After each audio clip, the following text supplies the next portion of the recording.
legal point. You need to understand the legal context within which the decision is being made. Your officers, I don't disagree with the word your officers say. Your officers advise you the same point, but obviously it's simply a matter of emphasis. The next speaker was intended to be the designer, Pauline Randall. Unfortunately, she hit her head last night, and she lives up in the Lake District and couldn't tune in today. Miranda Bell is actually named as the applicant, and she is deputising for her. So we're sorry that Pauline couldn't address you on those points, but that's unfortunately something that's happened recently and beyond our control. Right. You just talk about this building as if it's just a flat palette of single colours. I've seen buildings which are effectively camouflaged, and in some ways that's got a historic precedence in this area. We had Rolls-Royce's buildings in Crewe which were camouflaged. We had the buildings which were at the railway all camouflaged until they were knocked down. Councillor Redstone, this is a question, please. Yes, the question is this: why aren't you looking at other treatments for this wall rather than just the same thing that is used everywhere else? You've heard the discussions from the council, the local council. They are very unhappy about this blot on the entrance to their town, and I in many ways sympathise with them. What are you going to do about it to redeem your client's reputation? Well, we had this debate at great length at the appeal. As I've just said to you now, people's actual comments are still about the principle of development rather than its appearance. I'm asking about the appearance. Yes, and I'm saying if we were to depart from the design brief, we would be in breach of condition 5. The planning inspector, the Secretary of State, the planning inspector has used her powers to grant this scheme planning permission. 4 of the reserve matters are already approved, and that includes the vast majority of things which people are still arguing about. It's an attempt to rerun the debate at the inquiry. Had people wanted green walls, they would have said so at the inquiry. They would have said, we want this sort of design. The actual design brief was very little questioning of the design brief at the appeal. And there was everybody there. It was full. I was there for the full period of time. I'm reading now from page 7. Profile metal cladding walls will be installed. It goes on to describe the nature of them. And nobody objected to that. And that's why the inspectors imposed the condition. If we start walking away from that now, you'll be walking away from that which is already approved. And that's simply not on.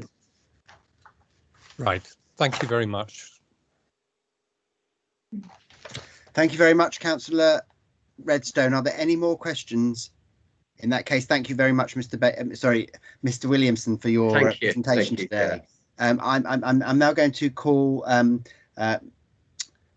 Miranda Bell, who is speaking instead of Pauline Randall today. If she can, please. Thank you very much. You're in the same room. That makes it so much easier. Yes, I am. Thank you. So Andrew Baker has 2 alter egos.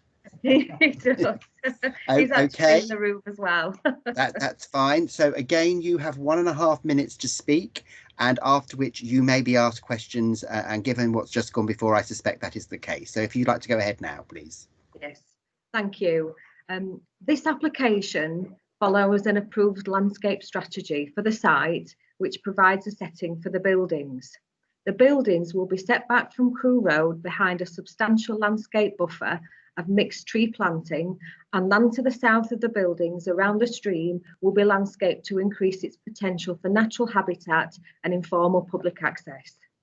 A detailed design guide is condition 5, which sets out important considerations for the design of the buildings.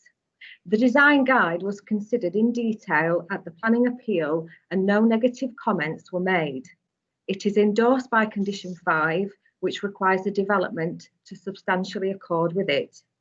The design guide dictates the dimensions of the building, their form and style, the type and profile of cladding to be used, and it includes recommendations on the use of a recessive colour scheme graded from bottom to top of the buildings, the use of natural lighting, and the positioning out of sight of any environmental control equipment. All of the recommendations set out in the design guide have been adhered to. The only outstanding matter is the precise choice of colour, and for this, we, CDP, the applicant, have developed 5 alternative colour themes on which it is intended to consult the Town Council prior to final determination by the planning officers following a positive decision today. Thank you. Thank you very much. I was just about to say your time's up. Any questions to Miranda? I'm just waiting. Councillor Hogben. Thank you. I think I heard you right. You said that there would be further discussion with the Town Council and local stakeholders before a final decision is made. Presumably then that will be in concert with the well, obviously with any planning officers and anybody else who's involved in this. Is that right? And does that palette of 5 colours, it sounds like it's sort of 5 shades of green. I shall be rather careful. So 5 shades of green. So is that it? And I don't know what ideas the local people might have, but yeah. Are you in favour? Are you happy then? If we, for example, were to decide, well, yes, we'll include as a condition, which I think we should be able to do, that there'll be further discussion with local stakeholders, pretty well as I think described by Town Councillor Helliwell.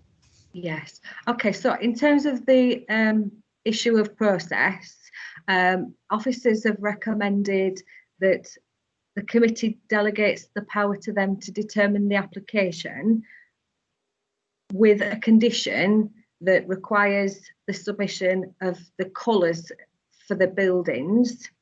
And we've requested that condition is worded so that the development can commence.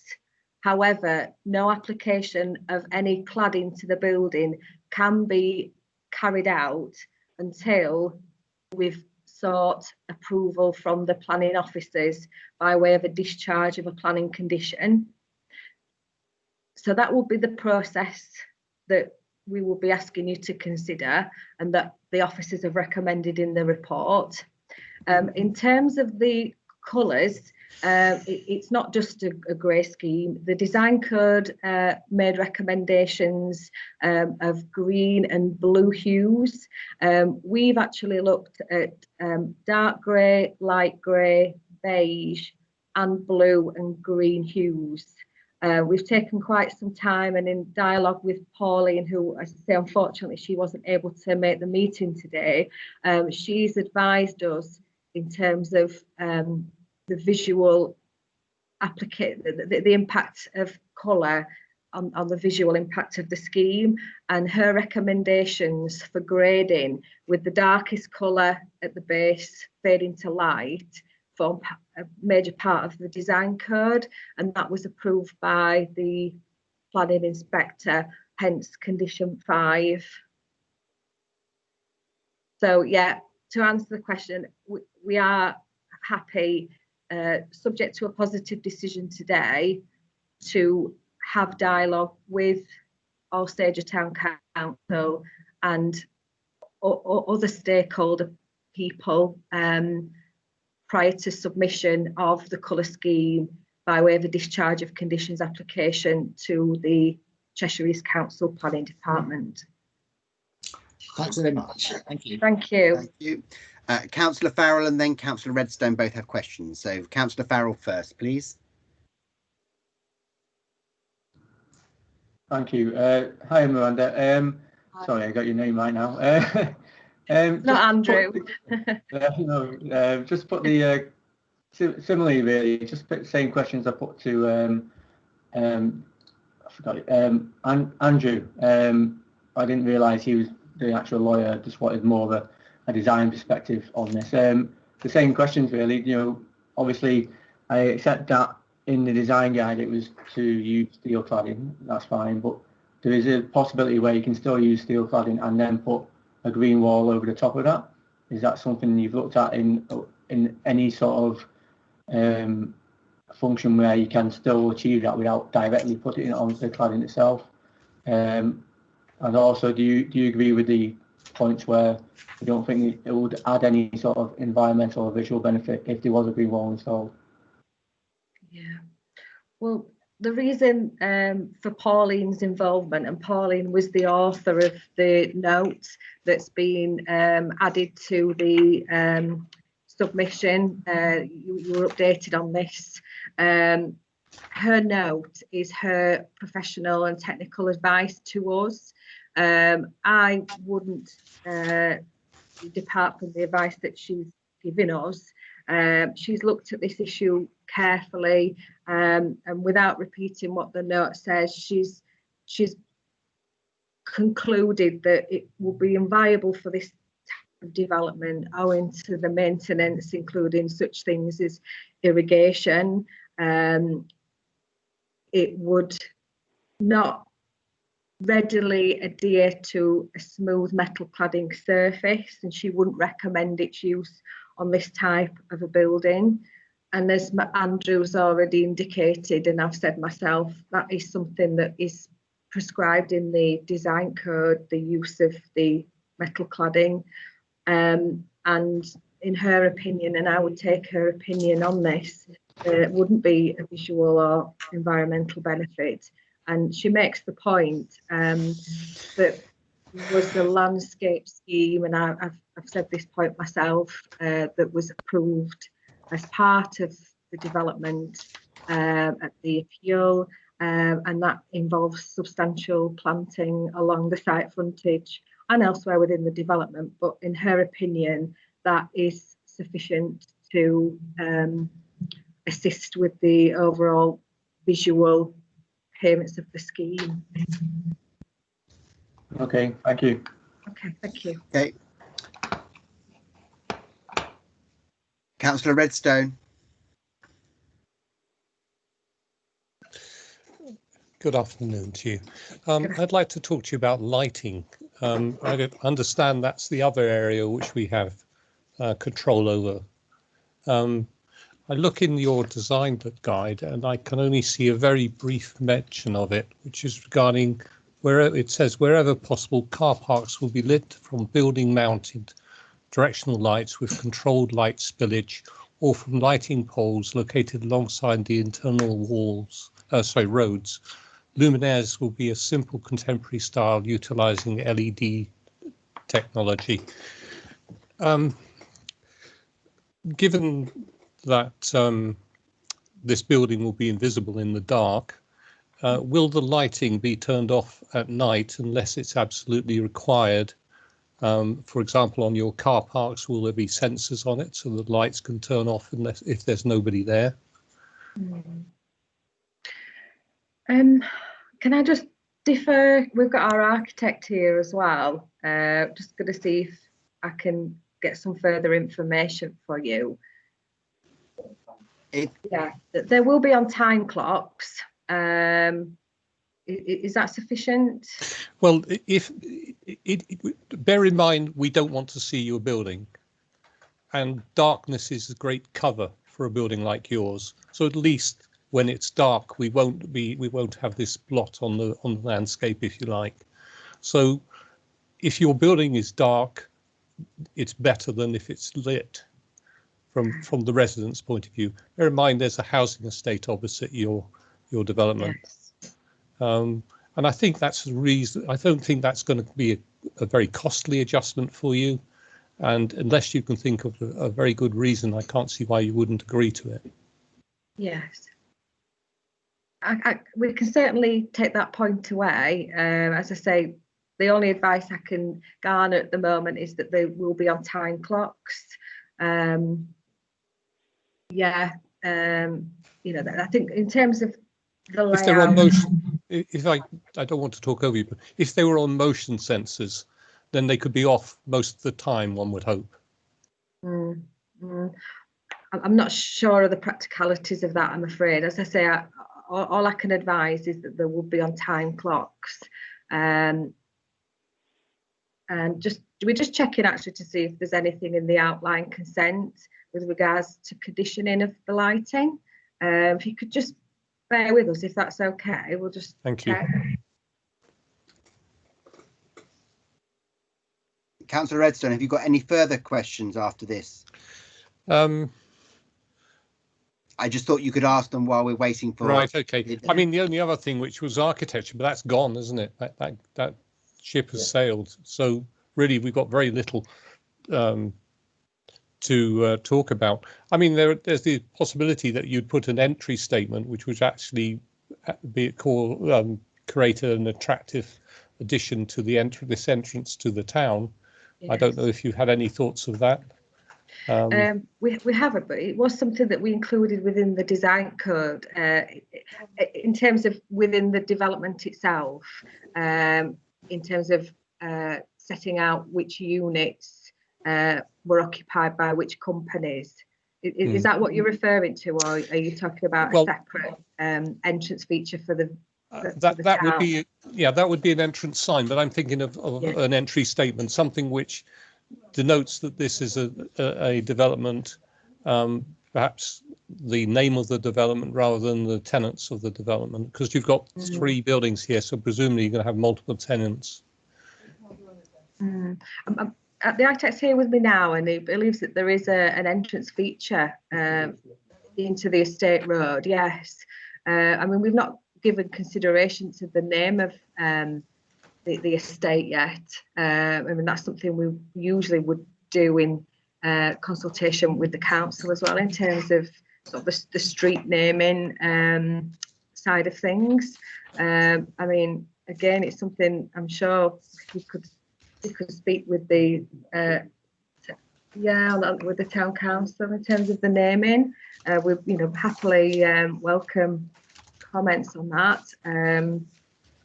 But I mean, for the purposes of today, I think the issue before you is obviously the appearance of the units. So I'd sort of like to perhaps return to that, if I may. Okay. Well, sorry, Ms. Bell, you must only answer questions that you are asked. You cannot make further statements. Of course. Thank you. Thank you. So do we have an answer to the issue with regard to the lighting? Is it previously conditioned? Yes. Yeah. So we've checked the outline consent. There is no condition. Would I accept a condition? Yeah. If members felt it was something that the planners should consider, then we would accept a condition to submit external lighting prior to its installation on site, or prior to the commencement of the use, whichever they will prefer. Thank you very much. I think that is. Councillor Redstone, have you completed your questions? I have. Thank you very much. Councillor Redstone. Thank you very much, Ms. Bell, and I appreciate that you were put on the hot spot today, given your colleagues' indisposed situation. So, are there any questions that officers say? If I can ask you now to turn your screen and your microphone off. Thank you very much. Yeah. Please stay listening to the debate and the rest of the meeting. Right, we'll now move to, are there any questions that members have for officers, which are questions and not part of the debate? So I have Councillor Redstone first, but before I go to Councillor Redstone, I would appreciate the officer clarifying for us exactly what it is we're being asked to consider this afternoon now, relative to this application, because my understanding is that the inspector has not approved the external appearance of these buildings, and so therefore any reference to the materials is something for us to consider, but maybe I could be assured that can be confirmed by the officers. So, Councillor Redstone, would you like to ask a question? I'm also aware that Councillor Farrell wishes to ask a question. Councillor Redstone. Thank you, Chair. My question is, how much control over the lighting can we have? Can we insist that, for example, they are on sensors rather than on time clocks, so that when there is nobody there, this building is dark? Well, just to clarify, I've got the outline appeal decision in front of me, and it's condition number 19. It's already covered by the inspector. So the inspector has put a condition on to say, prior to installation, details of external lighting shall be submitted to and approved in writing by the LPA. Development shall be carried out in accordance with approved details. So it's already covered in the outline consent. and they will be required prior to any installation to submit details to the council, and we can either approve or refuse it. I don't wish to interrupt, Mr. Evans, but it is correct that we can modify that condition, can't we? We can't change it, but we can specify that in respect of condition 19, that we ask for a particular type of lighting to be installed. That is correct, isn't it? I wouldn't say so, no, because the outline consent deals with matters of the principle of development, and we've included the condition in terms of lighting. What we're looking at is purely the appearance of the development. The outline consent, so the outline consent has approved the matters of access, appearance, scale, and landscaping. So a number of the speakers made reference to points relating to those. We can't consider them now, they've been approved. All we're considering purely today is the matter of appearance. And yes, we are considering appearance. Yeah. Yes. Yeah, you've just said that was already considered, so I just wanted to clarify that. Yep. We are considering appearance. Now, when it says appearance, does that mean we can only consider appearance of buildings that have been approved, i.e. can we choose what colour the cladding is, given that the speakers up until now, the applicant has all insisted that the material has already been agreed and that the exterior appearance has been agreed. And my understanding is that is not the case. The inspector would not have specifically addressed saying that appearance was a reserved matter if she felt that matter had already been dealt with. Well, in terms of appearance, that's the issue we're looking at. And when the inspector determined the appeal, she has narrowed the issue quite considerably. She's attached a condition number 5, which requires the development to be substantially in accordance with the detailed design guide. So she's limited what we can actually determine on this application. So if we look at the detailed design guide, which is in your key plans packet, it looks like that, if you can see it. If you look at the detailed design guide, for example, on page number 3, you've got details about the building size, form and style, and there's an image on page number 3 which gives you details of how the scheme would look, which is very, very similar to what's actually currently proposed. So you've got a very simple box-like design. You've got the canopy feature and the glazing around the entrance, and you've got the hipped roof. So that is all inconsistent with what's currently proposed. If you turn over the page, on page 4 of the detailed design guide, it gives details of what we will be of external cladding. So there's no reference to green walls, firstly, and the design guide says cladding to the buildings will be to high modern standards, appropriately insulated, designed to discourage crime and antisocial behaviour. Profile metal walls will be installed, no reference to any green walls in this. The profile matted cladding, and it gives you different types of basically the finish, so whether it's waved, flat, and their options on the next to that image. So we've got an issue of the cladding profile to consider, and then finally we've got the issue of the colour. If you turn over again to page number 8 of the detailed design guide, it also provides another image of how the buildings would look, and again that's consistent with what's currently proposed on the elevational drawings. On those images on page number 8, you can see they've given options in grey tones, and also I think that's in green, the one below. So in terms of the issue of the appearance, we've got a very narrow issue to consider, and whether it complies with the design guide. And from what I can see, looking at these elevational plans we've got with this application and also the design guide, I can't see how we can make a view that it doesn't comply. Clearly we've got an issue of the colour of the buildings, and Ms. Bell basically mentioned that they've got 5 options, 2 light grey, dark grey, green, beige and blue, and they are willing to discuss with the Town Council. So there is going to be a further discussion with the Town Council on colour, and that would tie in with the suggested condition within the recommendation. So you've got condition number 2, which is cladding colour to be submitted and approved. So as part of that condition, if members felt necessary, we could add the wording in consultation with the Town Council. But again, that's really the only issue I think which is open for debate in this application, because I can't see how the appearance doesn't comply with what's in the design guide. Mr. Evans, before I go to any other councillors, I am very, very bemused by this. Why, given what you've just said, did the inspector choose to put a condition on which said that appearance was reserved if all she was reserving was the profile of the material to be employed and the colour to be employed?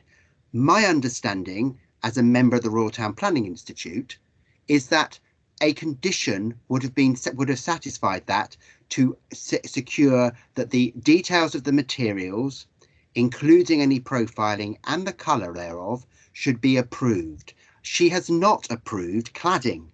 She has merely said that any development should be substantially in line with the design guide, and the design guide is there to show how the site should be laid out and how it would be managed in terms of the appearance of the building. It isn't approving those details, it is merely saying they should be in line with it. And have we sought legal advice as to whether or not the powers we have today are merely to approve materials, which we're not going to approve anyway, because we are deferring the issue of colour to the, and I'm assuming that do we know whether we've got profiled or flat? Has that been agreed? If not, those matters are still unapproved. So why are we here today to consider the appearance of the building if it's already been approved at appeal, which I don't believe it has? So I'd like Ms Dillon to advise on that, please, before we go any further. Well, can I just clarify, Councillor? In terms of detailed design, we've got appearance. What could have been put forward in terms of this application? It could have been a totally different building which didn't comply with the design guide. It could have been pyramid-shaped building for an extreme example. But what's been put forward is a detailed design which complies with the design guide. I can't speak why the inspector has imposed the condition number 5, but she has made reference to it in paragraph number 12. She says, 3rd line down,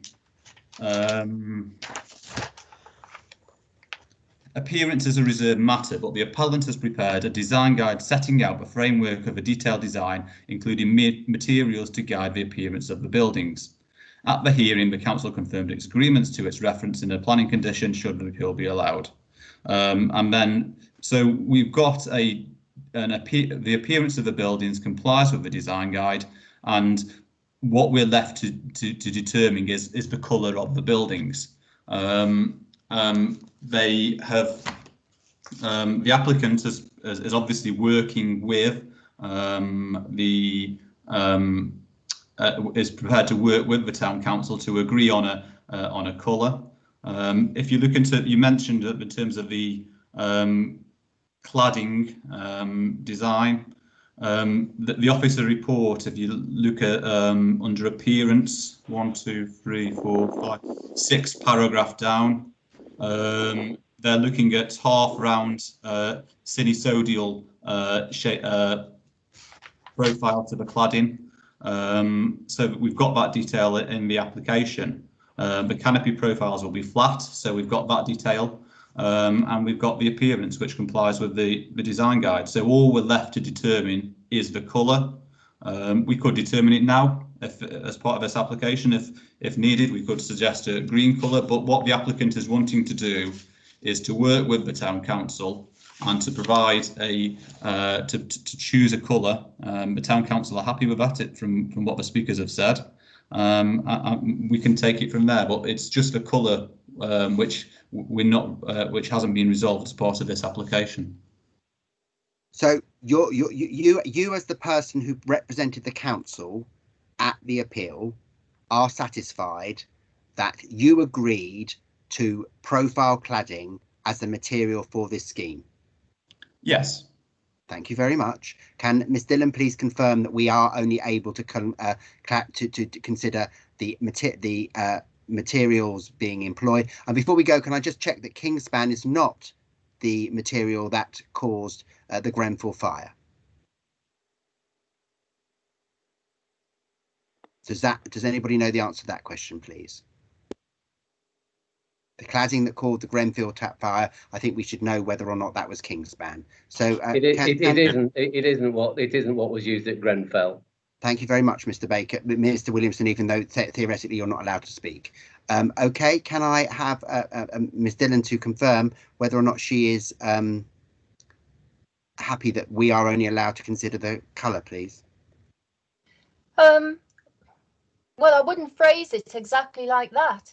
I'd phrase it that we're only allowed to consider appearance, and we are bound by that condition 5, which says that when we're considering appearance, it must be substantially in accordance with that approved detailed design guide. So the design guide was looking at materials as well as colour.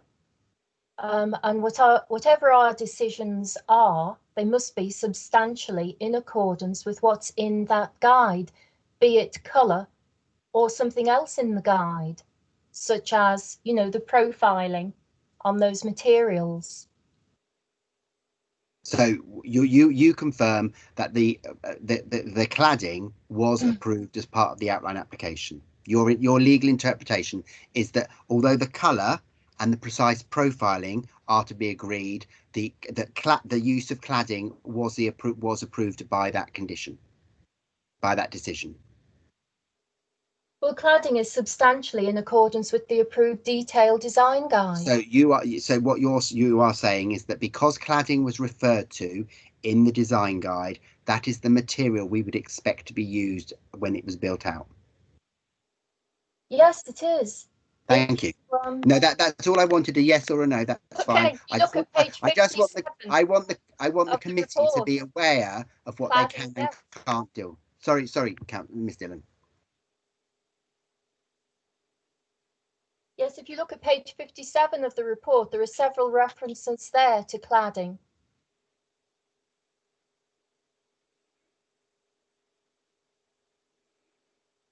Yeah. OK, thank you very much. Right, are there any more questions for officers? Councillor Farrell. Thank you, Chair. I'm going to keep going on about this green wall because I recall Councillor Halliwell mentioned part of their local plan involved a policy about green walls. I can't actually find it in the local plan, but I do note that on their local plan page it does refer to an error in the Cheshire East Council publication of it. So I just wanted a bit of clarification. Is that is green walls mentioned in the Alsager neighbourhood plan? So if you can clarify that first, then I might not have to continue with my questions. Yeah, can you hear me, Councillor Farrell? Yep. Okay. So yeah, policy EE4 of the Alsager neighbourhood plan refers basically that policy is titled Scale, Design and Amenity of New Employment Development. There are a number of bullet points within that policy, and there is I'm just quickly looking now. The second bullet point talks about demonstrates high sustainability and environmental standards by utilising building and landscaping techniques to create low carbon and zero carbon buildings. I'm chairing now. Rainwater capture, green roofs and creation of wildlife habitats. But clearly we've got an issue here that can, in terms of some of those aspects, For example, in terms of sustainability and environmental standards, there's actually a condition on the permission, on the outline consent, which deals with that, I believe. And then the other issues in terms of drainage and wildlife habitats is covered also by the conditions. So yeah, there is reference to green roofs in that policy, but it doesn't actually require them. It just demonstrate a high sustainability environmental standards by utilising building and landscaping techniques or to create low carbon or zero carbon buildings. Okay, so I'll follow up on that one question. Yeah, so I'll follow up on that. So in the detailed design guide in condition 5, where it mentions, I don't have it in front of me because unfortunately I don't have the paper pack in front of me. So the conditions I recall mentioned something about the use of modern materials in the appearance, because that's what we're considering now, the appearance. Can you just clarify that for me? So it's the use of modern type of materials.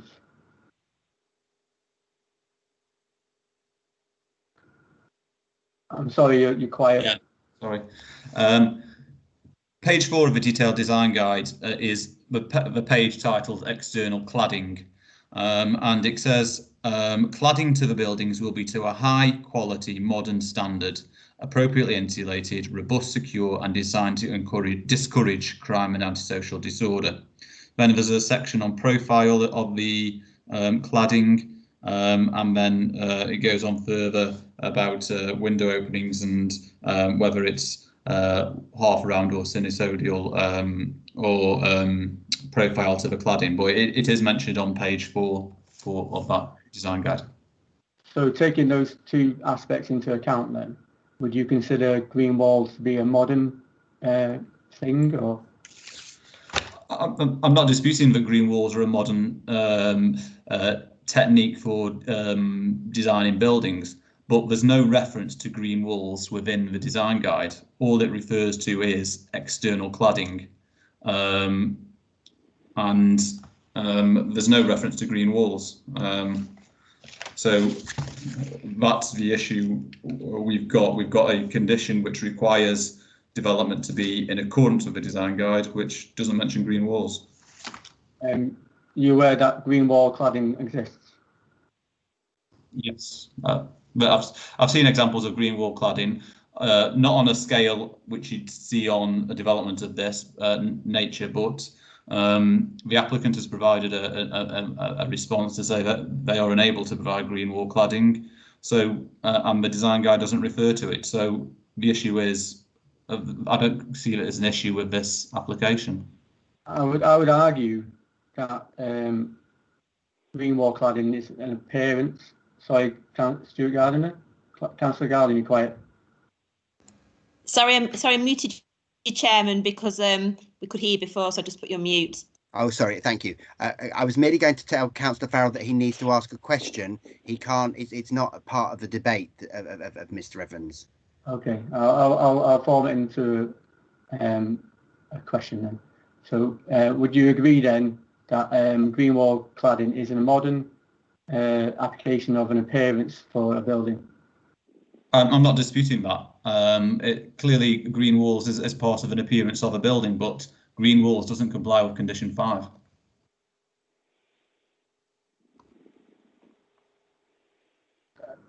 Yeah, how can you clarify the point? It doesn't comply with condition 5.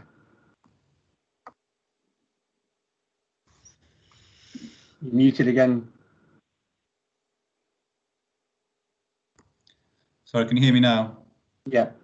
So condition 5 on this outline consent, on the outline consent, requires the reserved matters to be substantially in accordance with the detailed design guide. The detailed design guide, which it needs to comply with, has no reference to green walls. Not specifically. Okay. Well, no, not at all. Well, the appearance. Okay. Well, we'll move on.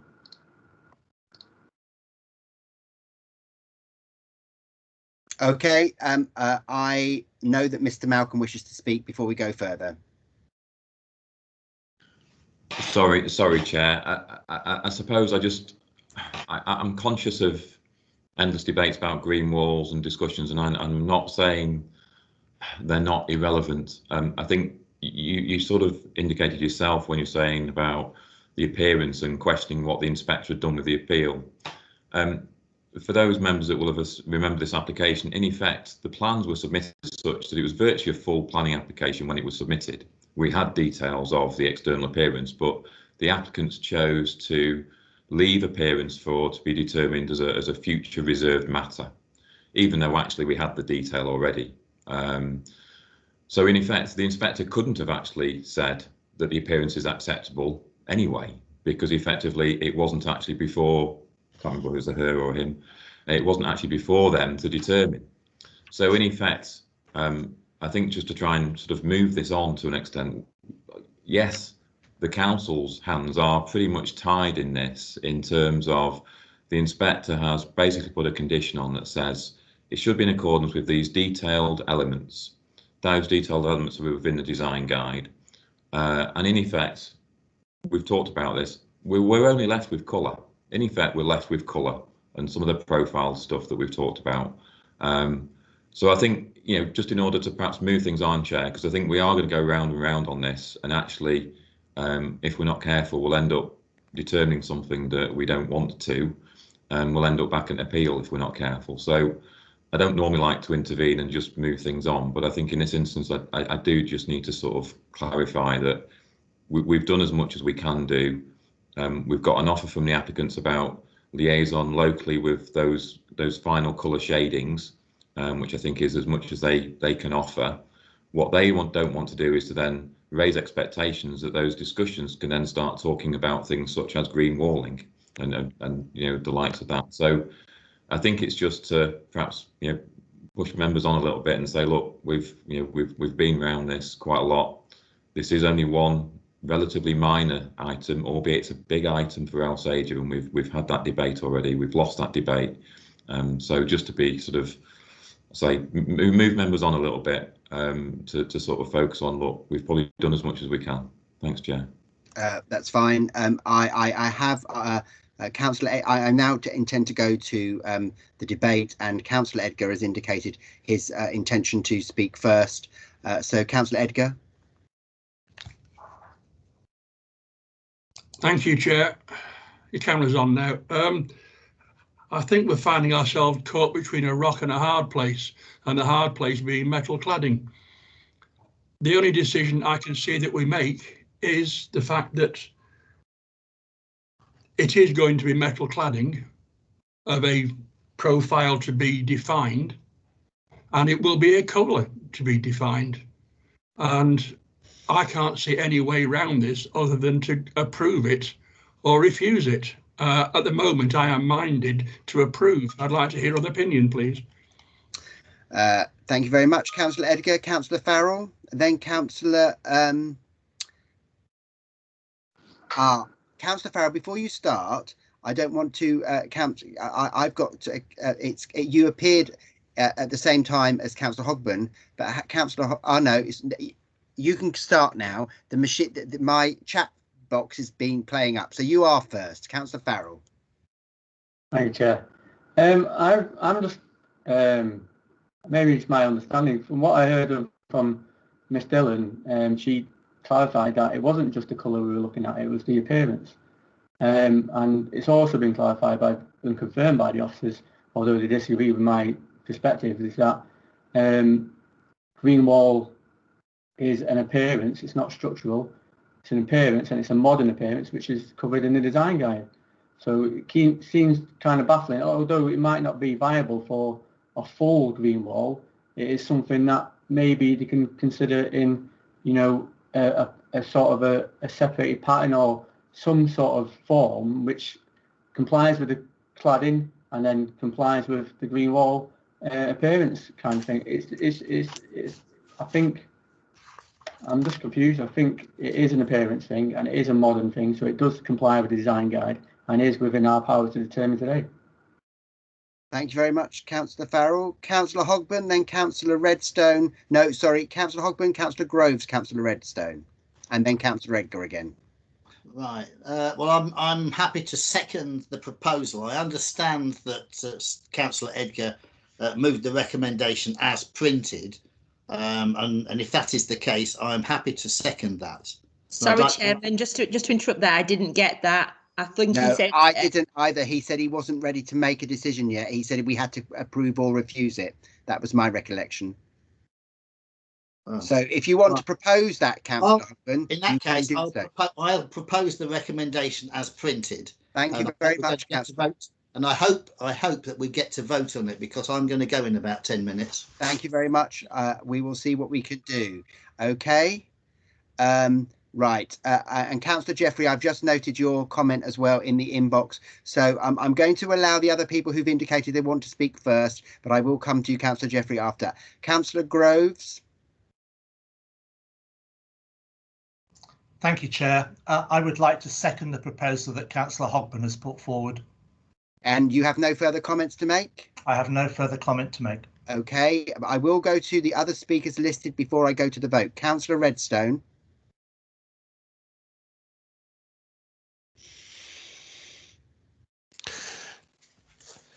Can I just check what we're actually going to be voting for? Is it to approve the plans and the cladding colour? We will be doing that, but obviously the wording is, I believe, is amended to include in consultation with representatives from the Town Council, because the applicants have agreed to that amendment. So although that didn't, unfortunately, the way in which we present conditions is quite cursory. It's just a couple of words, but I do believe that Mr. Evans has confirmed that the condition can be worded to include that phraseology. OK, thank you. Mr. Evans, that is correct, isn't it? Yes, it is correct. And just to confirm, what the recommendation is to delegate it to the head of planning, not to actually approve. So, yeah. Yeah, thank you very much. OK. Councillor Redstone, has that answered your question? Councillor Redstone? Yes, it has. Thank you very much. Councillor Edgar? Yeah, can I just clarify, the design guide that we're working to is the design guide we've been issued from the developer, not our own design guide or anybody else's design guide. It's what we have in front of us. Yes, you are correct. And there is absolutely no reference in that to green walls. The problem we have, Councillor Edgar, is that the speaker earlier today did make reference to green walls in policy I can't remember the number, I think it might be 4 in the neighbourhood plan, and that is where the confusion appears to have come. But we are talking, it has been pointed out to us by several officers, including the legal officer, that we are our hands are tied, because the design guide presented to us was approved by condition 5 of the decision notice at appeal. Thank you very much. That's as I thought it was. Thank you. That is the case, yes. But obviously the issue of green walls was raised by the public speakers. So I now have Councillor Jeffrey. Do you still wish to speak, or given your comment? But please let me know. Nothing to say, Chair. Thanks. Thank you very much. For those of you not seeing the screen, Councillor Jeffrey had indicated his willingness to second Councillor Hogben's proposal, but that is already. So there, it is therefore my intention, and I've now managed to lose the other screen, which is telling me what I have to say next. So bear with me a second.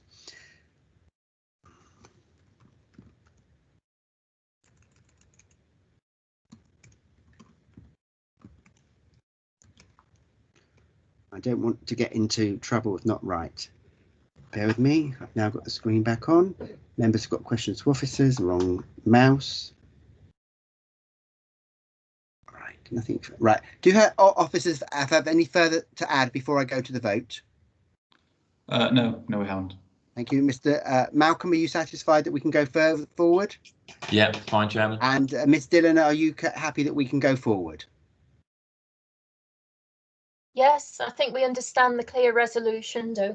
Thank you very much. Right, I'm now going to ask each member in turn to turn on their camera and microphone and say whether they are for, against, or not voting, with a recommendation that we go with the officer's recommendation, subject to the amendment to the condition relating to materials that says it will be in consultation with the Town Council's representatives. Councillor Edgar. Yeah, thank you, Chair. Reluctantly approve. Councillor Farrell. Not voting. Thank you very much. I will leave my vote until the end. Councillor Groves. For. Councillor Hogden. For. Councillor Jeffery. For. Councillor Morton. Chairman, he's left the meeting. Thank you very much. Councillor Redstone. Abstaining. Councillor Wetherill. For. And I also will be voting for reluctantly. So that is carried. Thank you very much. It is now my intention to postpone this meeting and to resume. Sorry, Chairman, Councillor Critchley, he's probably been missed off your script because I had his apologies. Critchley. Yeah, no, it's all right. I'm not voting. Abstain. Thank you very much, Councillor Critchley. And I will add you, make sure I don't miss you next time. I'll put you on before Councillor Redgar. Thank you. Thank you. It is my intention now that this meeting should be suspended and that we should resume at 2:30, if that is often enough time. If anybody's got views other than 2:30, can they please speak now? Chairman, before we adjourn the meeting for a lunch break, I've had a few requests on the email from people wishing to speak on item 11. I think there may have been some confusion as to when they've registered to speak previously on that item. It's been in conjunction with the consultation process, and I think there's been confusion that this might have been some kind of examination hearing, and therefore some people haven't registered, but they didn't register in time and they do want to speak. So I've got a couple of extra people wishing to speak on item 11. Are you willing to accept that? Are they councillors? No, members of the public. Can I think about that and come back to you? Yeah. I think I am minded to accept that. Okay. As long as there's no great a problem and that Ms Dillon doesn't believe that I'm breaking the rules by allowing them to do that. No. Okay. So Sheila, can you confirm that it is within my gift to do that?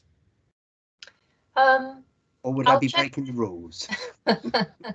I'll just check the wording in the speaking protocol, but we do sometimes let extra speakers in who haven't registered. I think you might just ask the committee if they're happy to do so, but perhaps over the break I'll check the exact wording, if it's whether you alone or you having taken a vote. Okay, thank you very much. We'll deal with that matter as the first item of business when we come back. So thank you very much, ladies and gentlemen. I'll see you all at 2:30. Okay, thank you. Thank you.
Hello, Councillor Gordon, are you there?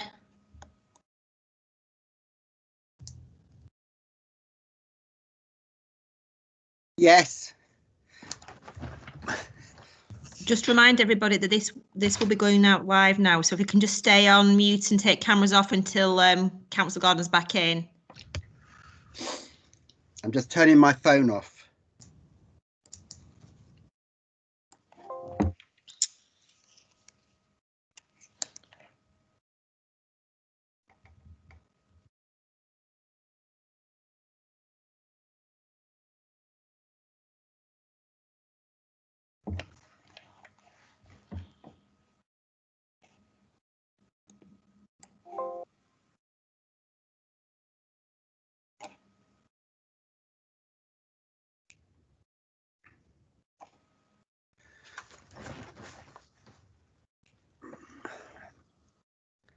Right.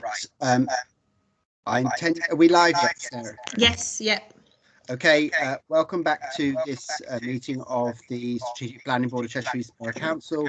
I'm Councillor Stuart Gardner, the Deputy Chairman, who will be chairing the meeting for the remainder of this session. Before we go any further, I intend to take a somebody's. Yeah, I'm getting that echo too. There's very bad feedback, Stuart. Yeah, I know. I'm just trying to. Can everybody else please turn their microphones off? Is that better? Can I just check with you, Chair, before we start? There was a message on the chat to say Councillor Hogburn was leaving the meeting. Is that for the rest of the? I was going to take a register because I believed he was just merely going for his lunch. Right, that's what I was thinking, but I don't think I can see him back. I'll try ringing him in. Thank you very much. Shall we wait 2 minutes while you ring him and then we'll continue? Yeah, that's all right. Okay, just in that's case. Fine. Then I can get the list up, remembering Councillor Critchley this time.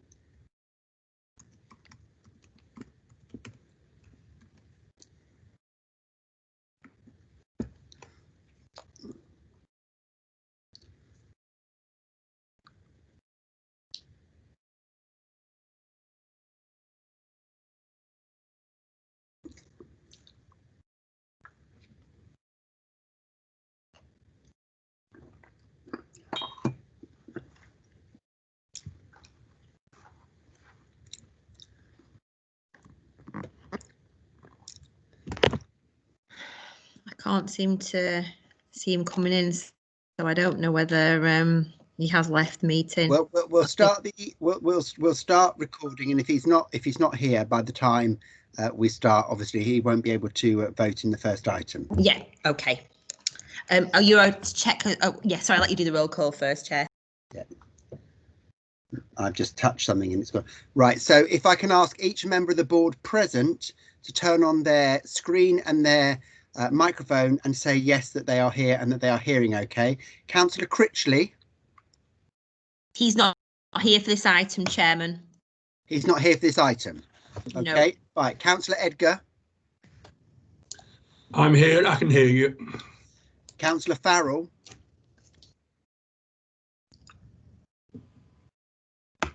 I'm here and I can hear you. Thank you very much. Councillor Groves. I'm here, Chair, and I can hear you clearly. Councillor Jeffrey. Yes, I'm here. I can see you. Thank you very much. Councillor Hogben is not present at the moment. Steve, you're not there? No. Okay. Councillor Morton. He's left as well now for the meeting. He's left the meeting. Councillor Weatherall. I'm here, Mr. Chairman. And Councillor Williams. I'm here and I can hear you. Thank you very much, Councillor Williams. Welcome back. And Councillor Redstone, I think, Chairman, as well. Councillor Redstone. I'm here and I can hear you, Chairman. Thank you very much. Yeah, I jumped 2 lines there. I'm sorry.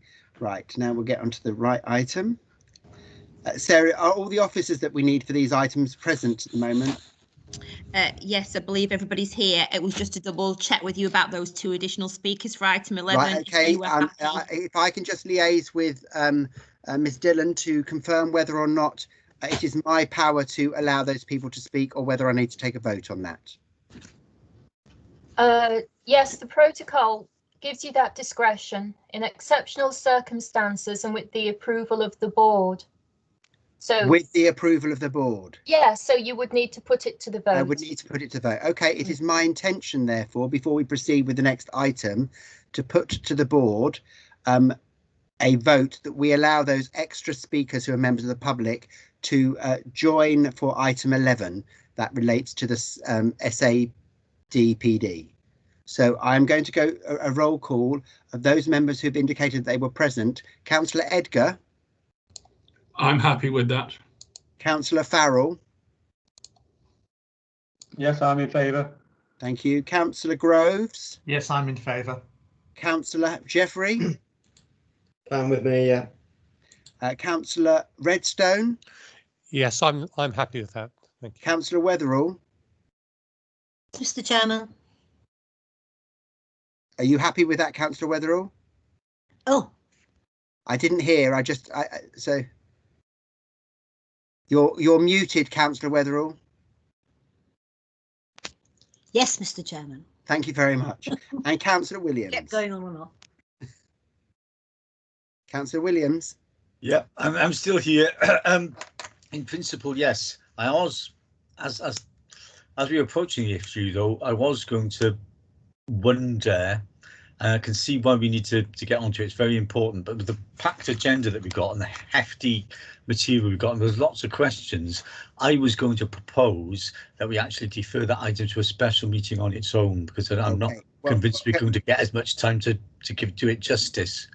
I'm happy to hold that point at this moment in the meeting, and when we get to the item, we can make a decision at that stage. Yeah. This is merely to facilitate those people who were wishing to speak on that item being able to do so, because you missed this item part, Councillor Williams. I should have explained it to you.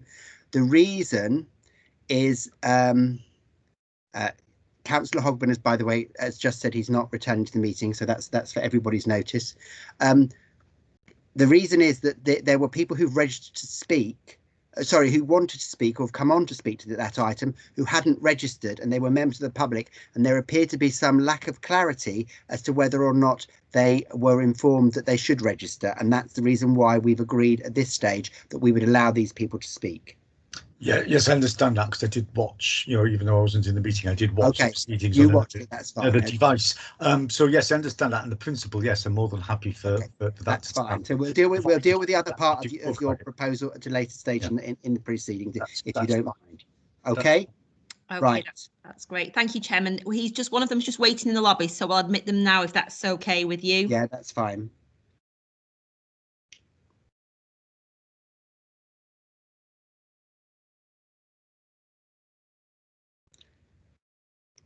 So they should be now in.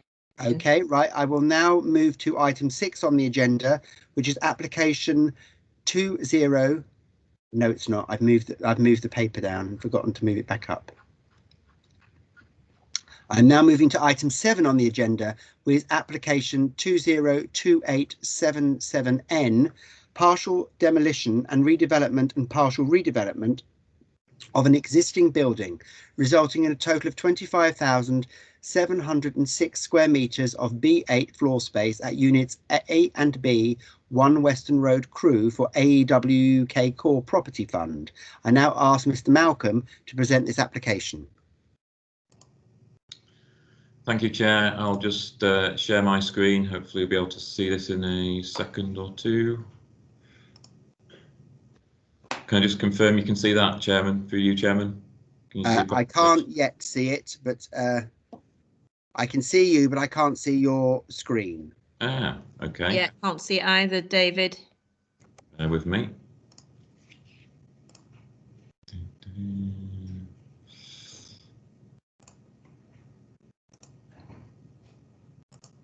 Try again. Yeah. Yeah, here we go. Okay, apologies for that, Chairman. So this is one of 2 applications that are on the same site, next 2 applications, but we do need to take these applications separately. So I'll just flick through the presentation. This is the site off Western Road, just near Crewe Station, for those that just give you some of your bearings. It's an existing employment site, and you can see there the site edge red, which is demarked there. This is on the edge of the existing employment area. That gives you a much better perspective of where the actual application site is. Crewe Station is here, and you'll see this is the well, extensive employment area of before you go any further, Mr. Malcolm, I've had an indication that Councillor Edgar cannot see this at the moment. So oh, okay. David, you're not sharing it from your you know, where it's remembered it when you share your screen. You've gone into your actual desktop and you're sharing it. Yeah, let me start again. Chair, I can see it fine. It's Councillor Jeffrey, that's fine, but if we can make sure everybody can see it, otherwise we've got a problem when it comes to voting later on. Right, so let me just Councillor Edgar is saying it's okay now, which is ironic given you just turned it all off. I suspect there's probably some form of delay.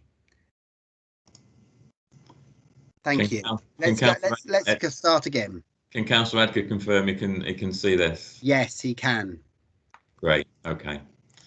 Okay, so this is the site edge red employment area within Crewe, as you can see here. This is the station, and this is the area. This is the site that we're looking at. And that shows you there's reference to a woodland within the plan. That's just the small woodland area that's being referred to, that I'm pointing to there. That's more detailed, and that's the woodland area, and this is the application site. And just while we've got this photograph up, in effect, you'll see from the plans the proposals are to basically put a much larger building on the site, and you'll see here the sporadic nature of the existing buildings, and it's proposed to basically infill that into one solid building. That's a more graphical example of what we've got. This is Western Road here, parking, and in effect this is just a replacement and refurbishment of parts of the building. And this plan shows you what you'll see as sort of a pale blue colour is the new part, replacing the existing buildings, and the sort of slightly pinky colour, if you like, is the existing buildings that are to be retained on the site. You'll see here parking is retained as much as possible. There's electric vehicle points, small office within the existing site. These are the existing elevations, and they will be replaced by which potentially is the theme of the day, a clad commercial building, but this is clearly on a much more established employment site. So in terms of, you'll see within your report, design is considered to be acceptable, and the principle of development seems to be acceptable. The one area, sort of slight downside, is just going back to the that layout plan. You'll see here that we lose some of these trees here. So these are the trees that get removed. as the building comes in and sweeps over the top of them. This is the only area where additional planting can go. So there's reference to 8 trees being planted within the site, and this is the area that those trees will be planted. So there is a net loss of trees on site, but it isn't considered to be significant in the grand scheme of things. This is just some photographs of the entrance to the site. And again, looking across the existing parking area, which you can see there's an extensive parking area. That's the existing trees behind. And again, further examples of the existing buildings. And that's a slightly higher level one from the things referred to as the tower. There's the parking area that's referred to. And again, a photo to the rear of the site. And then that's towards the woodland area that I made reference to. And this just shows the view from Western Road. So these trees here, there's nothing happening with those trees. Those trees are being retained. And you'll see the building will be filtered behind. And there's just an aerial image of the existing site. So in effect, existing building partly retained at the sort of side and rear here, and then a larger building footprint coming out and filling in this area here. And the heights are referred to within the report, slightly higher than the existing one and being brought closer to Western Road. But in effect, no specific issues. Design-wise, it is very much modern, clad building. There's been additional comments and some revisions through the process with design officers to put a little bit more detail and sort of features within the building itself.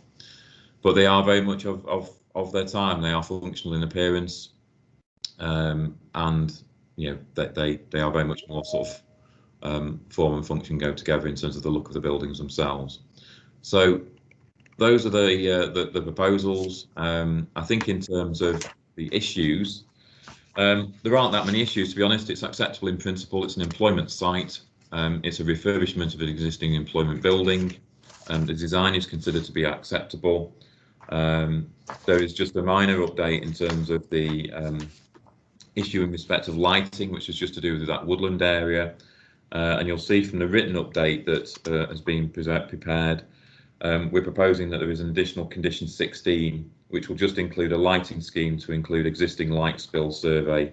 That will then cover the issues that have been raised by the council's ecologist.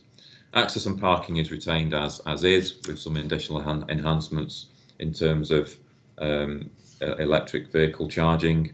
But other than that, it is recommended for approval with the conditions as listed within your report. Thank you, Chair. Thank you very much, Mr. Malcolm. I'm now going to ask Alexandra Walsh, representing the applicant, to address the board. Ms. Walsh, you have 3 minutes from the time you put on your microphone and your camera. You may be asked to answer questions from board members afterwards. So, Ms. Walsh, are you there? I can't see you. Sarah, can you see Ms. Walsh? Yeah, I can. That's fine. OK, then, Ms. Walsh, the floor is yours. You have 3 minutes. Thank you. Mr. Chairman, members of the committee, my name is Alexandra Walsh and I am the agent acting on behalf of the applicant for this planning application. As you'll be aware and has been mentioned, this application was submitted alongside another application for the redevelopment of the site, which proposes an alternative development option, which is considered in the next agenda item. The reasons behind the two options is to provide the applicant with an element of flexibility in finding a potential end occupier in this challenging economic climate. The building is currently split into 2 units occupied by 2 different tenants and has been successfully leased since 2000. However, the lease on Unit B has now expired and the current occupier has signed a lease on a new fit-for-purpose building elsewhere, and therefore they'll be vacating towards the end of 2020. The site was constructed in the 1970s, as can be seen in the photos presented, and has been extended a number of times in the early 2000s. This has resulted in a building which includes a number of ad hoc extensions, mostly comprising single-storey. Oh, sorry, I got all hot there. Bear with me a second. Single-storey and 2-storey space. Due to these incremental changes, parts of the building are considered too restrictive for modern logistic purposes, and the quality of the spaces is now below generally accepted institutional standards. There is a high office content within Unit B, and the eaves height is low. Sorry, bear with me 1 second. The redevelopment option proposes the partial demolition, redevelopment and partial refurbishment within the development description. Whilst this results in a small reduction in floor space, it means the building will be much more usable and much more attractive to occupiers. Finally, the proposal represents an investment upwards of £13 million in the local area, resulting in approximately 150 jobs required over the course of its construction and significant benefits to the local industry. Given the application accords with the relevant planning policies and there are no outstanding objections, we graciously request that you approve this application in accordance with the recommendation of your officers. Thank you very much, Ms Wilson. Does anybody have any questions for Ms Walsh? Councillor Edgar? Thank you. I know that we can't consider another application alongside this one, but is there any relevance in the second application compared with this one? To be totally honest, I wasn't going to repeat the speech for the second application because the only difference is the design. So this, the two designs are basically based on a potential for two different occupiers, depending on what an occupier would want. We've taken instruction and information from, storage and distribution users in the area, and these are the two options that have been presented. And without having an end occupier in place, we don't know exactly who will want to take the unit. So that's the reason for two different designs. Right. So you are looking for two approvals effectively, and then choose. Correct. Only one would be built out. Yeah. Yeah. Thank you. Councillor Jeffrey. Thanks, Chair. Very quick and simple one, really. And to be honest, my decision's not going to hang on it, but is there no way that you can find space to have 8 more trees? That you've got a net loss of 8 trees, which it just doesn't sit very well with me. It's. Yeah, I appreciate that. Unfortunately, the way the design, unfortunately not, the way that we need to design these two options creates a space which will be usable for a BA storage and distribution end user going forward. And the only way to do that on this site is to pull that development line forward and remove those trees that are at that sort of southwestern corner. Sorry. We are going to include additional tree planting on the southeastern corner, but that is the only location in which we can do it to enable these options to work. It should be noted that those trees that we are going to lose we've had an arboricultural report, and the arboriculturalist has confirmed that those trees are low to moderate value, and they're not category A trees, and so it's not going to have a wider impact on the development of the site or an impact on trees in general, which the tree officer has accepted. Chair, could I come back? Yes. Any chance to make a donation to a local community group then to get them to plant some trees?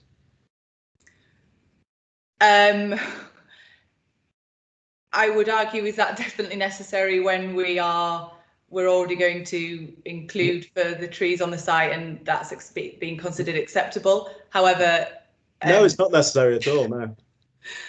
I'm not going to rule it out, but it would be. I can't really speak on behalf of my client on that one. I wouldn't consider it was necessary in this situation, but. Thanks, Chair. Are there any other questions? Because I've got one. Okay, my question is not dissimilar to Councillor Jeffrey's, and that is on the photographs we were shown by Mr. Malcolm in the scheme. We saw an area of planting which appeared at present to have some gaps in it. And my question is that land within your control? And if it is, could you not plant some shrubbery, if not planting there, to at least alleviate the loss of oxygen creating plants that we currently have on the site. And obviously, I'm sure you're aware that this council recognises the climate emergency and wants to ensure that going forward we improve matters rather than exacerbate them.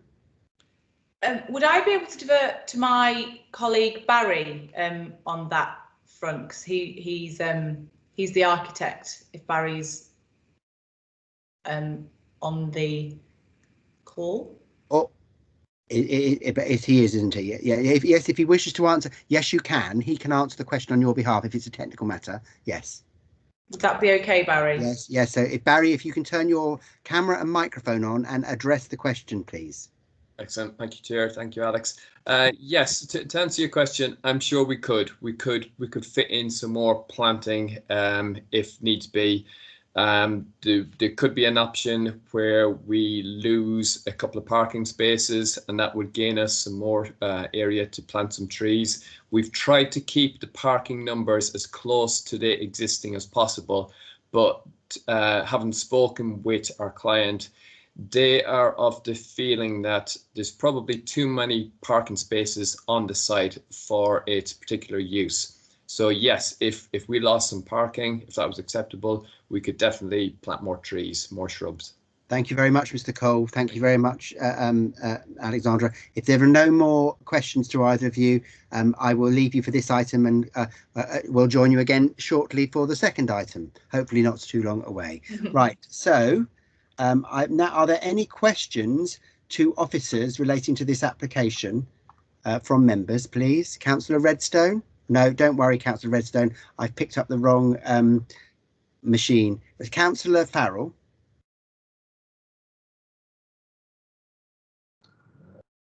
Thank you, Chair. Yeah, just a bit of clarification on one of my old favourite ones, SE9 policy. I don't see it referenced in the application pack in front of us. Can the officers please clarify if this application is relevant to SE9 and if it's being met in their opinion? Thank you, Councillor Farrell.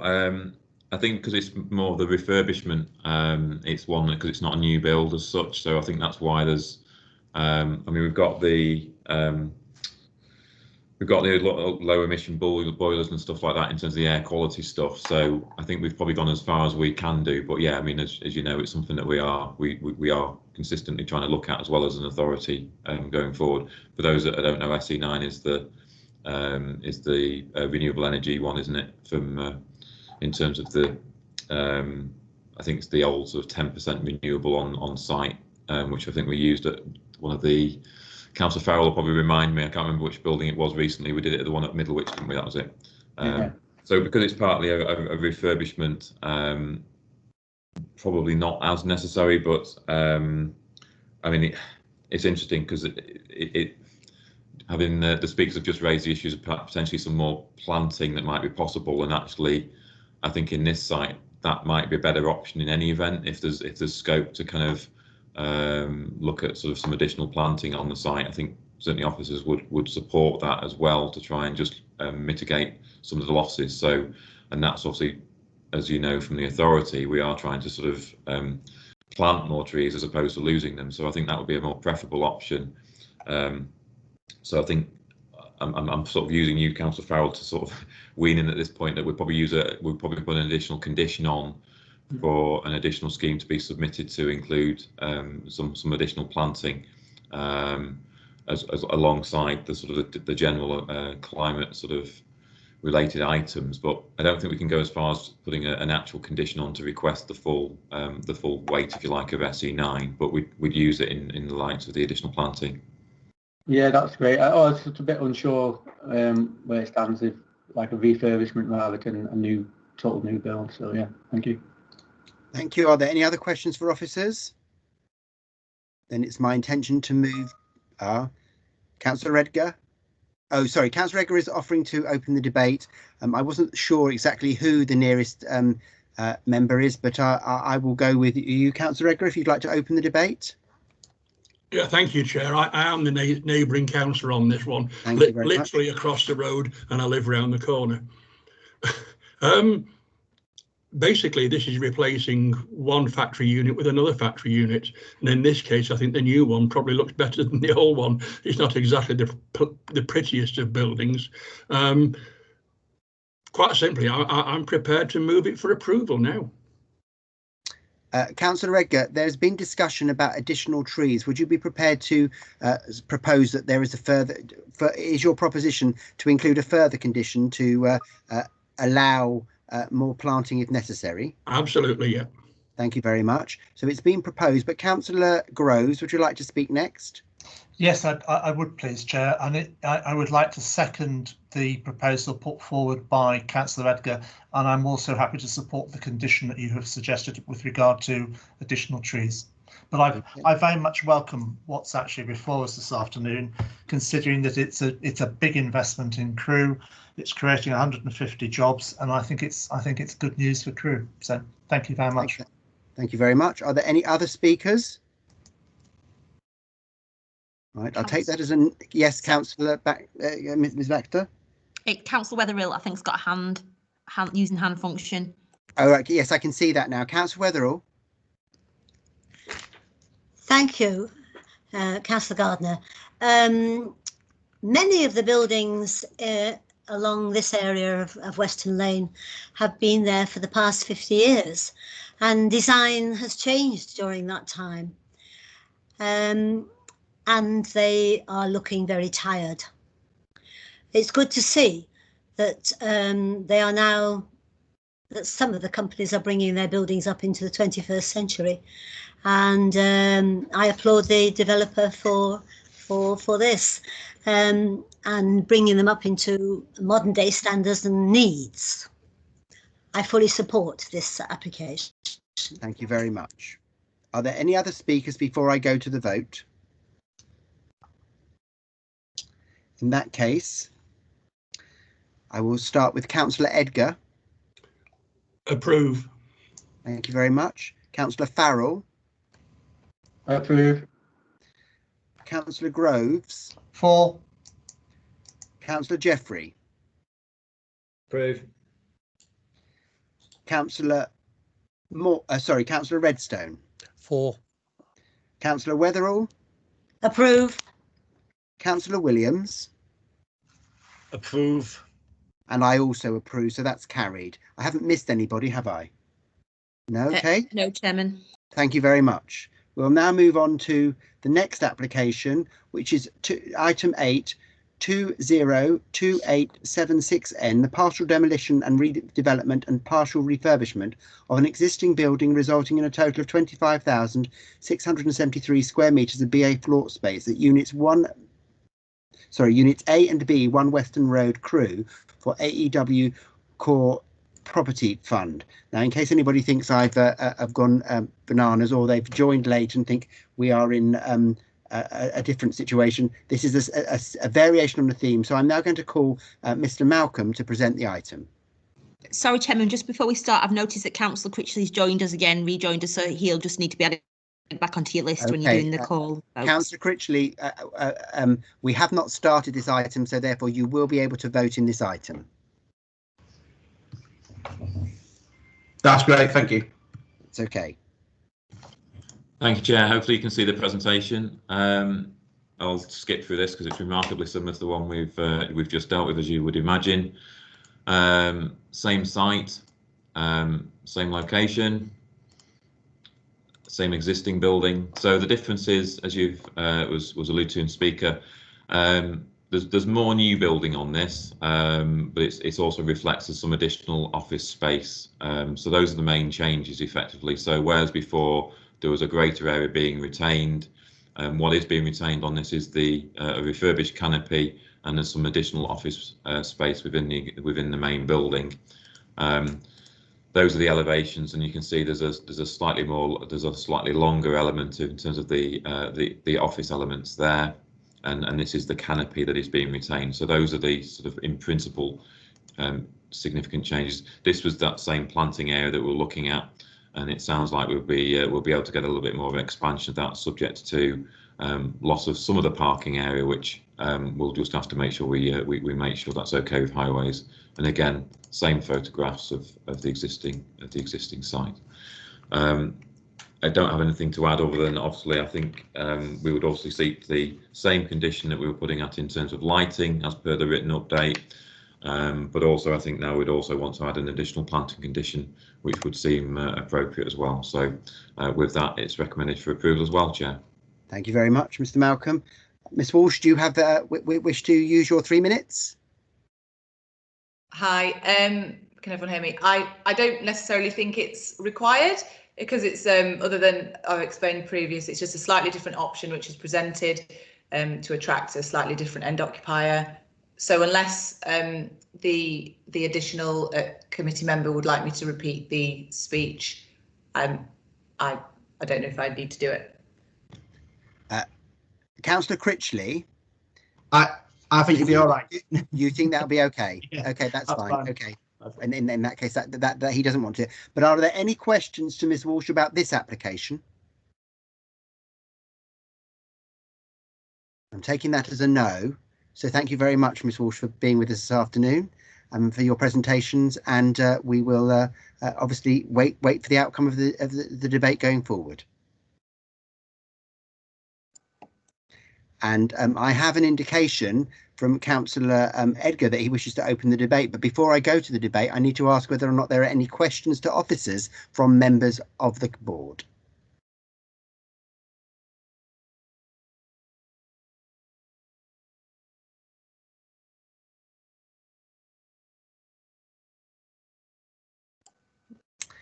Okay, that means that we will go straight to Councillor Edgar to open the debate. Thank you. I think this is quite a simple one. I would move to approve with the condition regarding the planting of trees. And the condition that the additional condition that we've been advised of in the update. Yes. Okay, absolutely. Thank you very much. Councillor Groves. I'm happy to second Councillor Edgar's proposal and the conditions that we've discussed. Thank you very much. Are there any other speakers to this item? That's a no.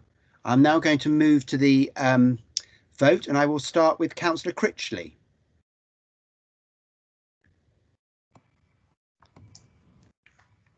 Four, definitely a 4.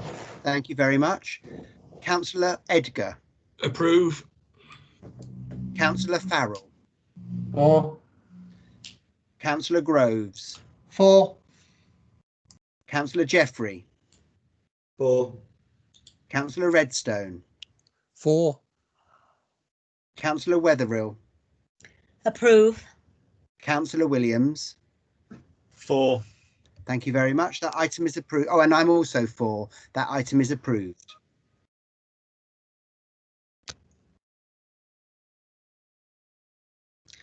I now turn to item 9, update following the resolution to approve application 17/5070C Charlie, outline planning permission, revisions to 092083 Charlie in respect of zones 2, 4 and 6 to provide up to 100 residential units brackets C2 plus care homes brackets C1 or 120 residential units, comma, up to 2,600 square meters of commercial uses, including retail brackets A1, restaurant / pub A3 / A4, plus offices brackets B1 close brackets with associated infrastructure at the former Albion Chemical Works Moston. I will ask Mr. Evans to speak to this item, please. Thank you, Chairman. I'll just briefly show you the presentation from last time for members of the committee who weren't here when the last application was determined. So it's an area of land, former Albion Chemical Works, which is at Moston. So this is Boov Lane on the way between Sandbach and Middlewich. So Middlewich is up to the north, Sandbach to the south. The southern part of the site's got a consent for residential development to match largely a greenfield site which is being built out. This is the more contaminated part of the the site, which is yet to be developed, but has been undergoing remediation for the contaminated land issues. There's the aerial photograph of the site. So there's employment uses to the north, consented residential to the south, a railway and a brook to the eastern boundary, and you've got the canal in a conservation area to the west. These are just a quick photos of the site. So this is looking north along Boov Lane towards Middlewich, and then you've got the application site is just beyond to the right of that photograph. That's looking north across the site towards some of the retained employment uses to the north. And that's looking east across the site towards the railway, which is just beyond to that direction. And that's looking south towards the consented Taylor Wimpey site, which is, as I mentioned, under construction. And that's looking south towards Sandbatch. So you can see this application site is here. You've got the canal and conservation area there. That's looking in the opposite direction. And that was a proposed scheme, including the care home. So you can see the housing laid out around the southern part of the site, and then you've got commercial blocks, pub/restaurants, and another office block to the northern part, adjacent to the existing employment uses. So the access is in there. There was a care home in this location, which was subject to a separate application, which has been approved, and the care home is now being built out and has been operated. So that just concludes very quickly the presentation. So you can see within the short report, page number, section 5, it gives you the original resolution from Strategic Planning Board, which was to delegate to the head of planning to, in consultation with the chair, for further discussion regarding the section 106 contributions and specifically to a footpath along Mill Lane, towards Mill Lane, and then clarification on the design code. So since the SPV previous SPV resolution, 2 issues have arisen. The applicant has provided a viability report due to viability issues associated with the originally agreed section 106 head of terms. And there's also been further discussions with the Highways Department regarding the upgrade of the footway to Boov Lane, along Boov Lane to Mill Lane. So within the report, you could see that the applicant has commissioned a viability appraisal, which we've had independently assessed by our own consultant. So paragraphs 5.9, 5.10 and 5.11 basically identify the difference between the two parties. And then 5.12 is the applicant's position. Basically, they feel that viability has gone on, discussions have gone on too long, and they're happy to accept what was put forward by the council's viability consultant. In terms of the second, so that means that in terms of viability, the results are the affordable housing is recommended to be reduced to 10% of the units on the site. The second issue we've got is in terms of this requirement for a footpath improvement along Boov Lane. That's now been costed with following quite a few in-depth discussions with the Highways Department, and it's much more, the figure is much higher than we originally anticipated. So in order to provide that footpath link, what the applicant is proposing is that we remove the requirement for the canal towpath contribution, which was 150,000 within the heads of terms, and replace that with a condition for the provision of the Boov Lane footpath works. So you can see the recommendation back to the beginning of the report, which is at section 2. So it's recommended to approve, and that would involve the reduction of the affordable housing down to 10%, and then removal of the canal towpath contribution, and then there's an additional condition 25. And I think I'd just like to amend that slightly, just so that the condition reads that no development shall commence until the Boov Lane improvement works have been submitted and approved by the LPA, and then the completed works shall be completed prior to first occupation of the development. And then so that's the recommendation, those parts. I just got a verbal update. There's been an email from the agent for the applicant who says, following discussions with the parish council, there's been a request that the outdoor recreation sum, which is included within the heads of term, be directed to also include the canal towpath contribution. Because it can meet the same requirements of walking, cycling, and recreation. I've had a look through the original consultation response. The requirement for outdoor recreation is actually a sports contribution, and the open space officer requested that the contribution goes towards Alworth Cricket Club to improve the provision of that site. And there's actually support for that under policy SE6 and policy SC2 of the local plan, which relate to outdoor sports. But I think that a decision on that can be for members following obviously they'll hear from the parish council, I think, who are listed to speak. So that's a recommendation on this application, Chair. Thank you. Thank you very much. Okay, we haven't, it's gone. Can we please go now to Councillor John Ray, the ward councillor, to address the board. Councillor Ray, can you turn your camera and microphone on, please? Yes, thank you. I've done that. So Thank you very much. I couldn't see you, that's why I had to ask you. I can see you now. So if you have 5 minutes to address the board, at the end of which you may be asked questions. So the floor is yours, Councillor Ray. Right. Well, thank you very much. Good afternoon, councillors. I see you've had a busy morning because I've been watching proceedings for you, with you, should I say. Now, first, a few words. I'd like to say a few words about the site.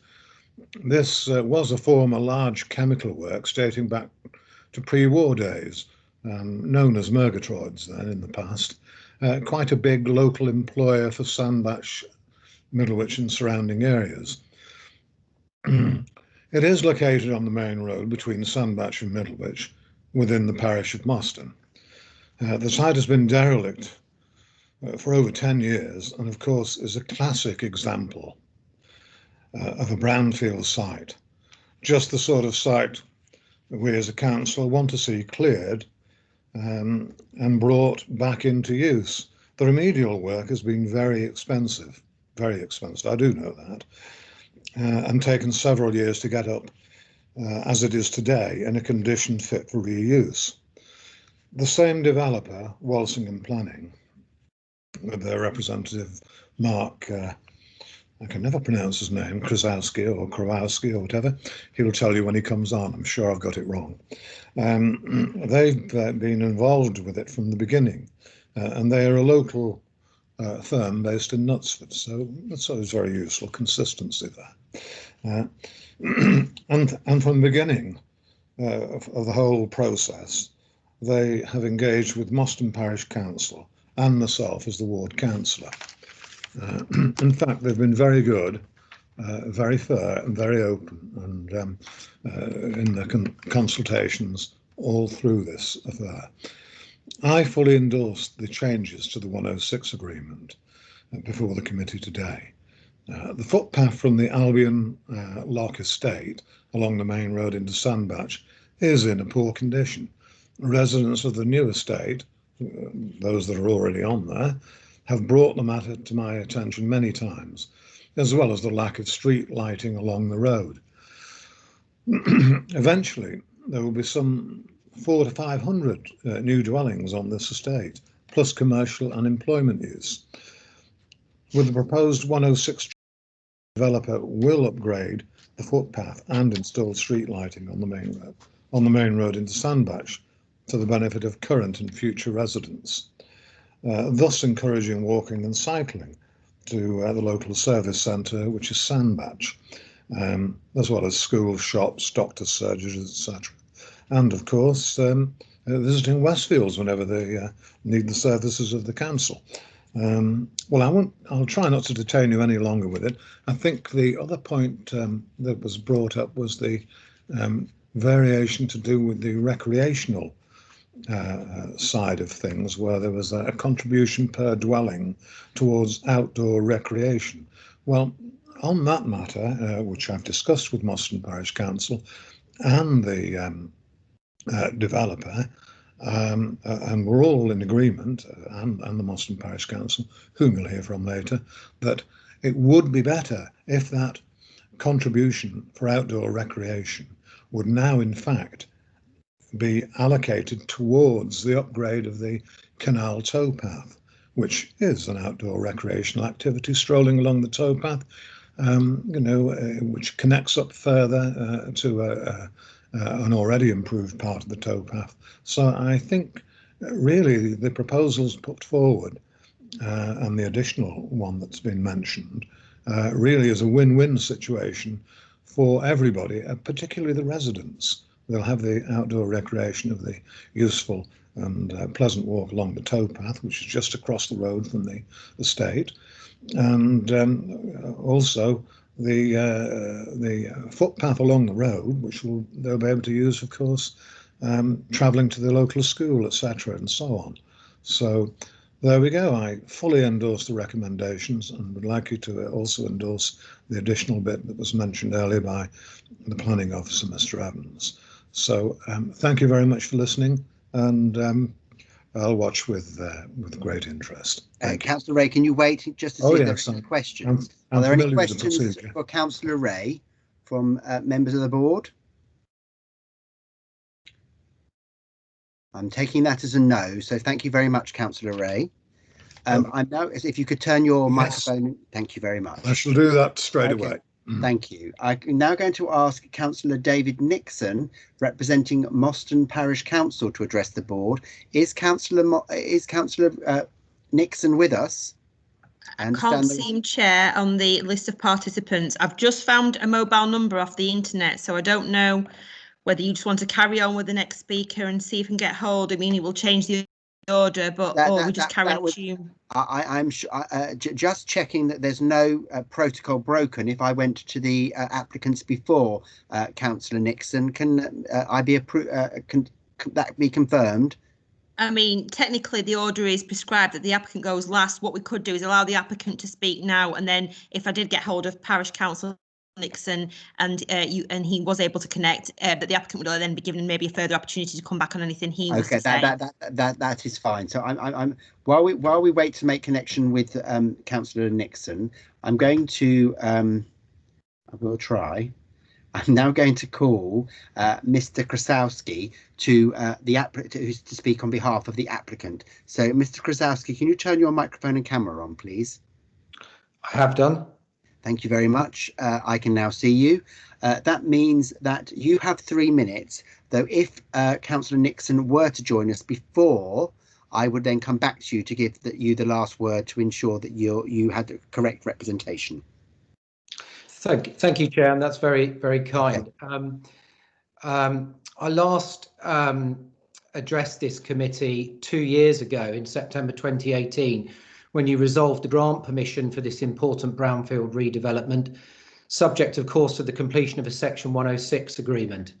At that committee meeting itself, a request was made, as we heard, for an additional Section 106 contribution for the upgrade of the footpath along Boov Lane from the site to Mill Lane.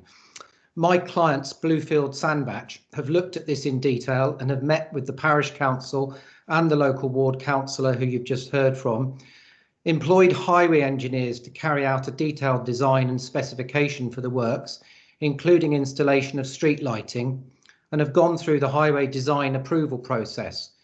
We now have a Section 278 agreement ready to sign. We recognise that this is an important piece of infrastructure that is needed now, not once development is started or finished, and are committed to delivering the footpath upgrade works within 6 months of the grant of planning permission.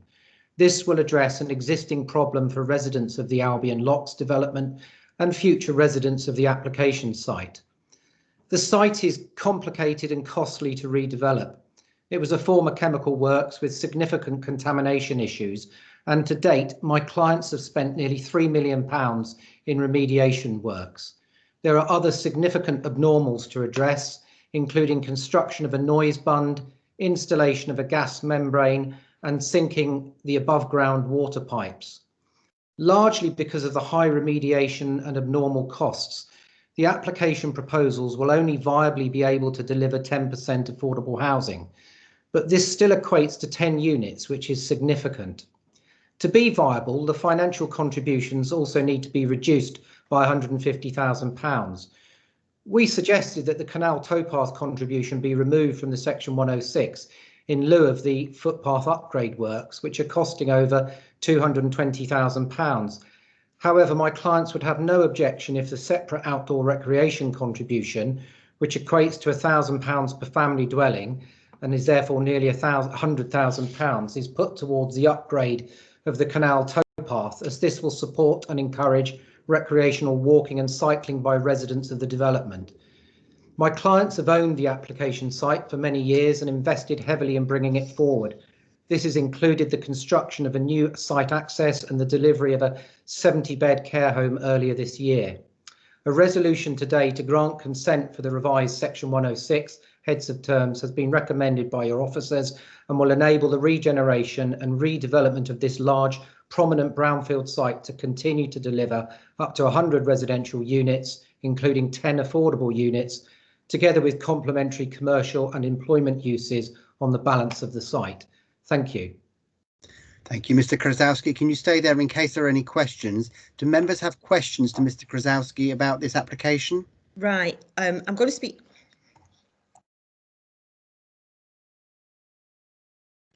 Okay, I think Ms. Baxter is having a conversation with Councillor Nixon. Apologies, Chairman. I'm trying to get him into the meeting, so I'm going to carry on working on that. No, that's fine.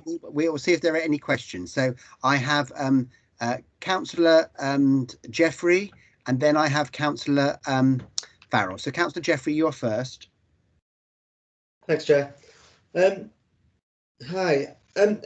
You just said that your clients have had ownership of this site for many years. Is there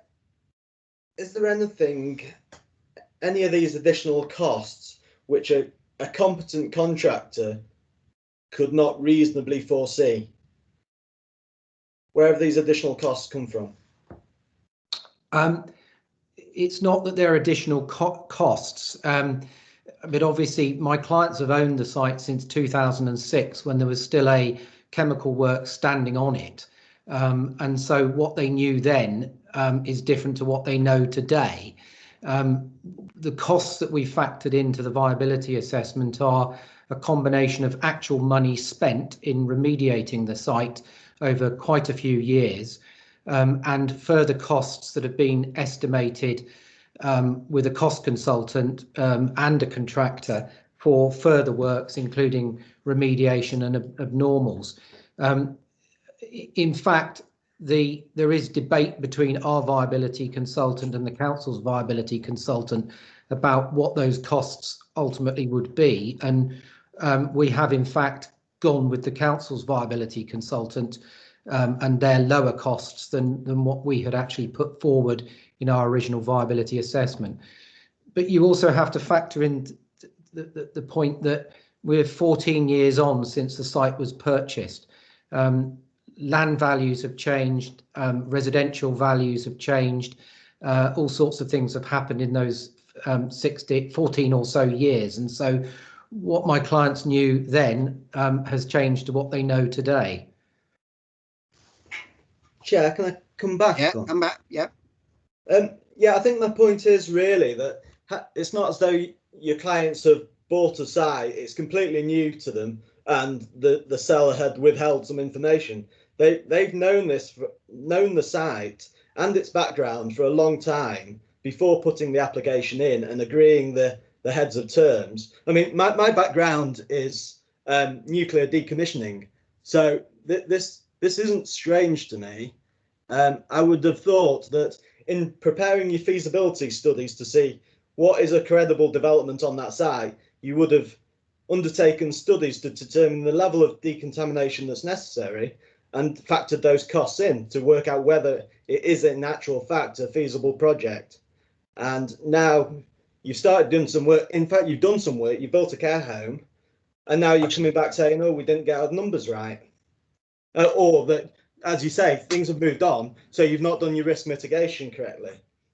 And I'm just wondering why people of the area should bear the cost of that in less affordable housing. This is what I'm struggling with, that's all. Well, I think what you have to understand is that the original plans for this site and the brownfield element of it included quite a different proposal, and that's why this application is in front of you. The original plans that were approved in 2014 were for 12,000 square metres of office development, which would have required a lower level of on-site remediation. Since the application was presented in September 2018, my clients have had to deal with what's known as a mercury cell room in the centre of the site, which has now been completely encapsulated in a very sort of high-tech or low-tech way, but safe way that's been approved by the council's environmental health officer and the Environment Agency, but all at significant cost.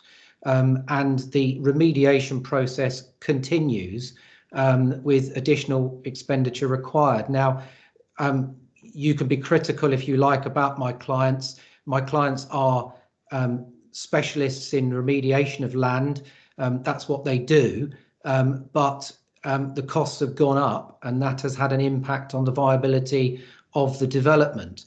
And I'm afraid to say that they will not start building houses or be able to sell the site to a house builder or bits of the site to a house builder if it's not viable to do so. It's as simple as that. And they're doing their best to bring this brownfield site forward for development and to realise the 100 or so houses and the rest of the development that is still planned. Councillor Jeffrey, do you wish to come back again, or you believe that you've got as much as you're going to get? Agreed, Chair. Thank you. Okay, thank you very much. Councillor Farrell. Thank you, Chair. Hi, Mr. Kowalski. Yeah, just so I understand this clearly, basically what we're looking at here is when the initial application was resolved, that went out to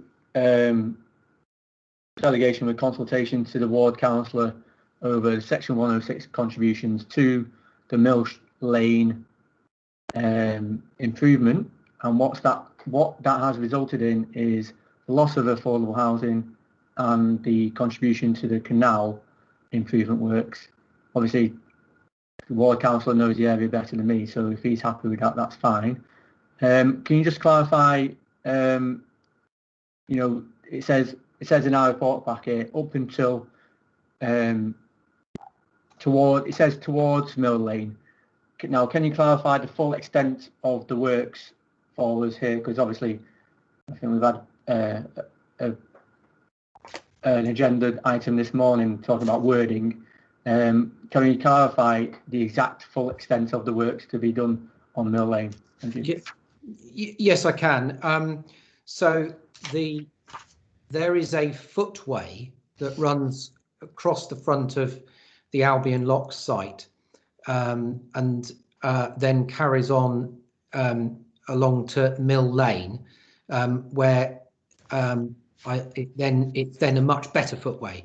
It's in a poor state. In places, it's below the standard requirement.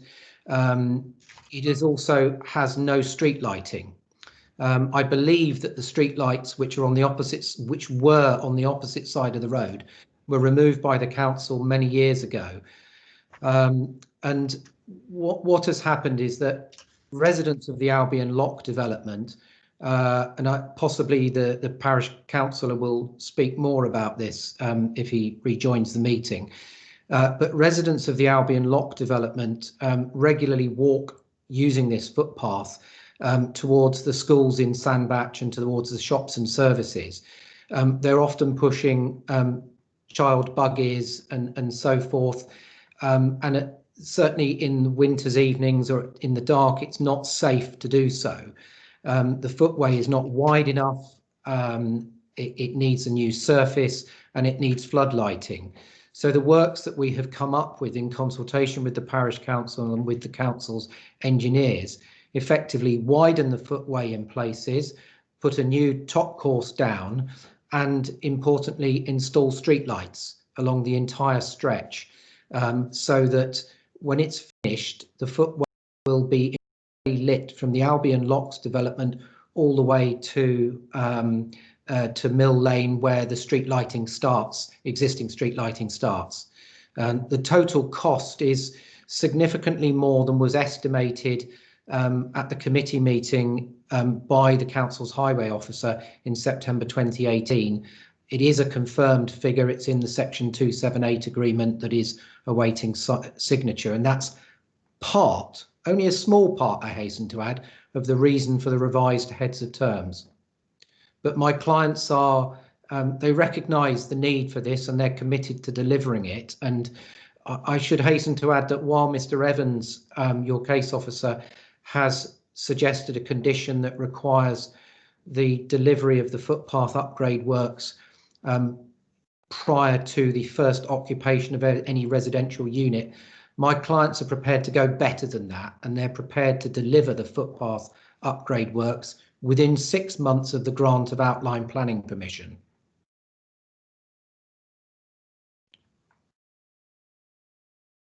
Councillor Farrell, do you wish to come back? No, that's great. I just that's fantastic. I just maybe when the officers come on and they could give us some orientation of where the lane is and all that. Okay, that's fine. I'm sure that Mr. Evans will do that when we come back. Before you go, Mr. Krasowski, firstly, I am advised that Councillor Nixon has now joined us, so I will be calling him in a moment, and I'll come back to you if you wish to add anything. I've got one question, and it relates to the affordable housing situation. It isn't to do with, I accept what has been agreed with regards to the 10% from 30%. I want to know whether or not that what that means in terms of actual units. I, like many members of the current board, were not present when this application was first considered, because we've had elections since then and there's been a shift in the membership of the board. And so I want to know whether it proportionally we're looking at a similar set of properties, or are we looking at only one type of property? Perhaps if you could answer that. Thank you.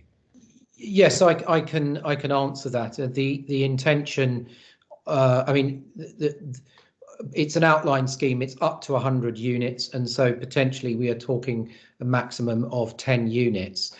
The breakdown which was agreed with the council 2 years ago was 65% rented, 35% intermediate, which is generally discounted market or shared ownership. And as far as we're concerned, that is still what will be provided. Yeah, what I meant was, do you know at this stage whether we're talking about 1-bedroom flats or 3-bedroom houses? I do apologise. Because the scheme is in outline, the precise nature of the units is up for reserve matters approval, but the scheme that is presented in an illustrative form is made up of 2-bedroom properties, some of which are apartments, some of which are dwellings, predominantly 3-bedroom houses and a few 4-bedroom houses, and that's the mix. Of course, that will have the input of a residential developer provider at the appropriate time before reserve matters comes forward.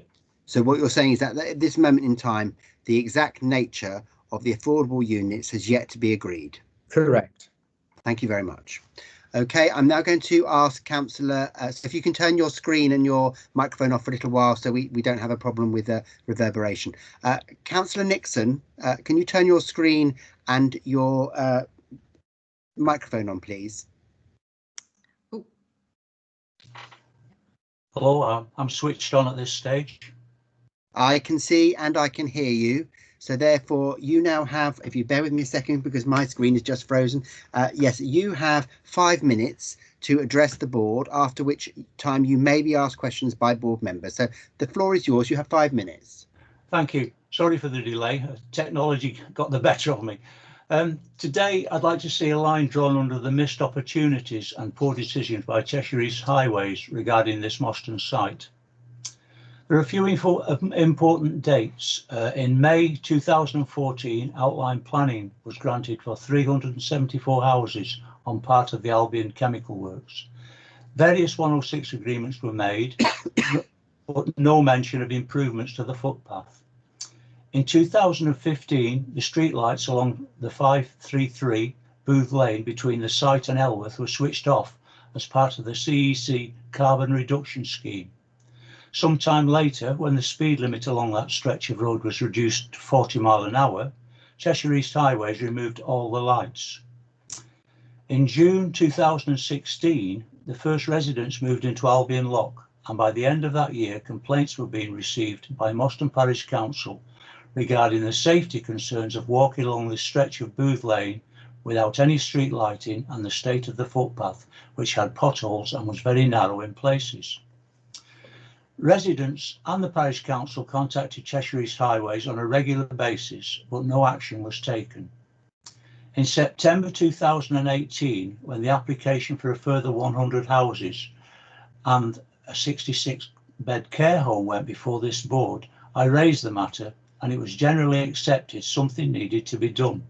To their credit, Bluefield, the owners of the site, and Walsingham Planning came forward, and after a meeting with the Parish Council in January 2019, stated they would be prepared to reinstate the lighting and make the footpath fit for purpose using their own contractors.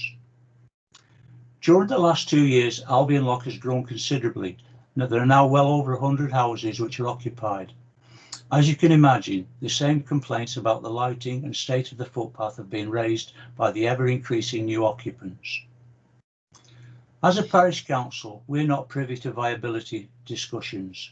We understand the costs of this scheme will come from Section 106 monies.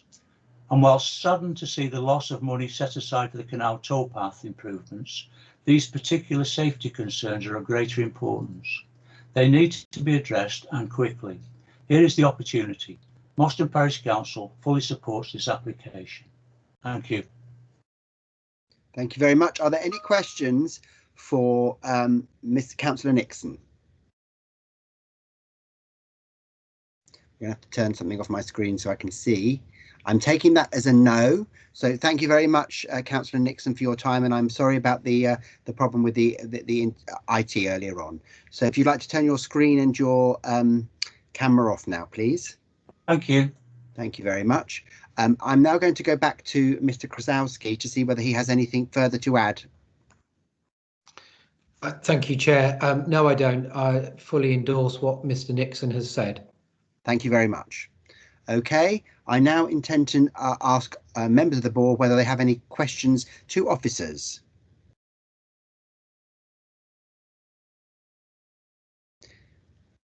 Councillor Jeffrey and then Councillor Farrell. Thanks, Chair. Yeah, my question is, have we had visibility of that viability assessment and our independent review? Because I was looking for it yesterday on the portal and I couldn't find it.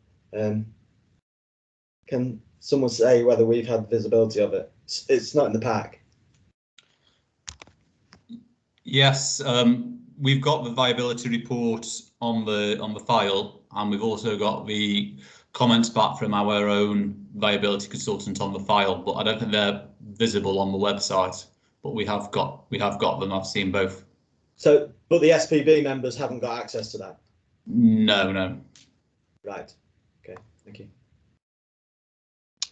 Before you, Mr. Evans, is that normal practice? Is this an error, or is it because of the nature of the information that's been provided that it's not available? Well, generally we have treated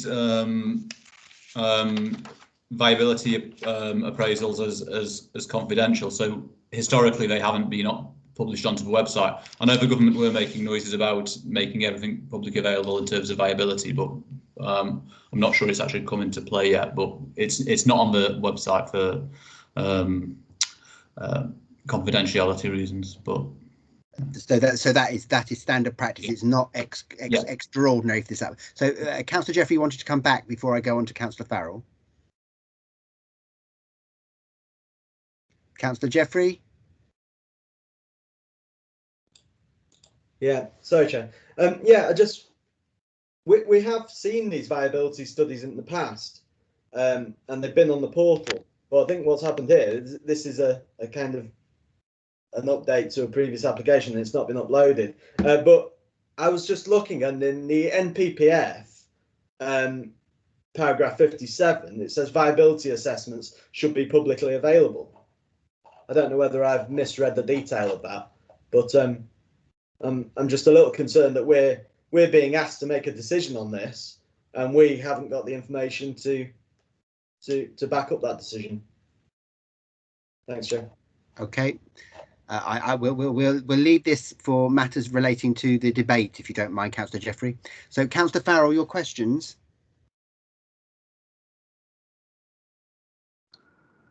Thanks, Chair. Just basically to the officers, could you please orientate us on the full extent of the footpath works?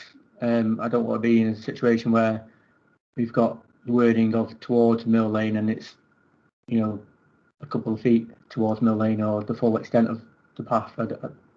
Yeah, fine. I can share my screen now, Councillor Farrell, if you can hopefully see that. It's not loaded properly. Hang on.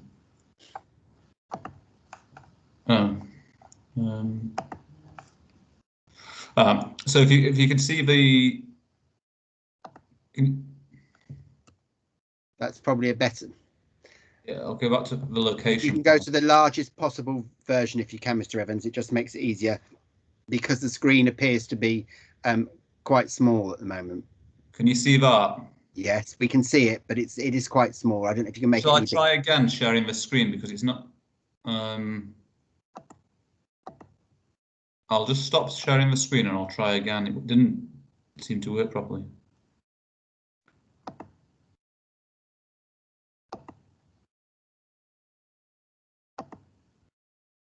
Is that any better? It isn't, but we'll have to go with it. I think if you can indicate where. I just wondered whether or not the. Okay, yes. I use this. Go on. So there's a junction here.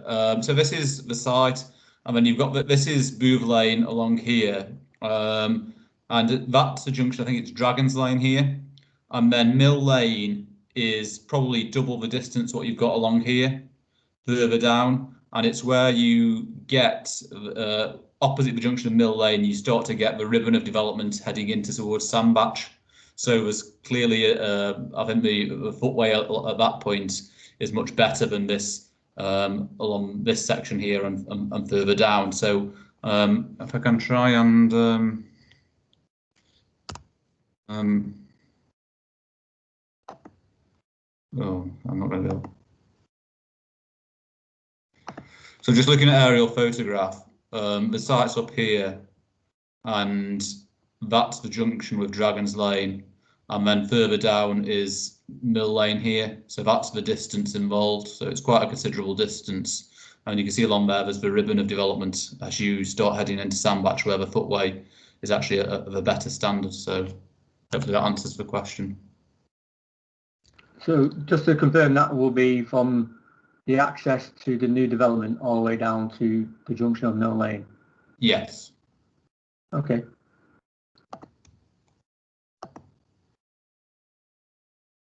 Thank you very much. Are there any other questions to officers? I now intend to open the debate, and I'm unsure about who is the nearest councillor, so first come, first served. Obviously, the ward councillor is Councillor Ray. He's not a member of the board. Who wishes to open the debate?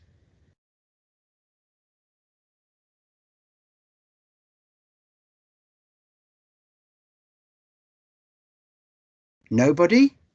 Councillor Williams has got his hand up. Okay, sorry, yes, I forgot about. So, Councillor Williams, as I didn't see your hand, you can start, and then I will go to Councillor Jeffrey and then Councillor Farrell.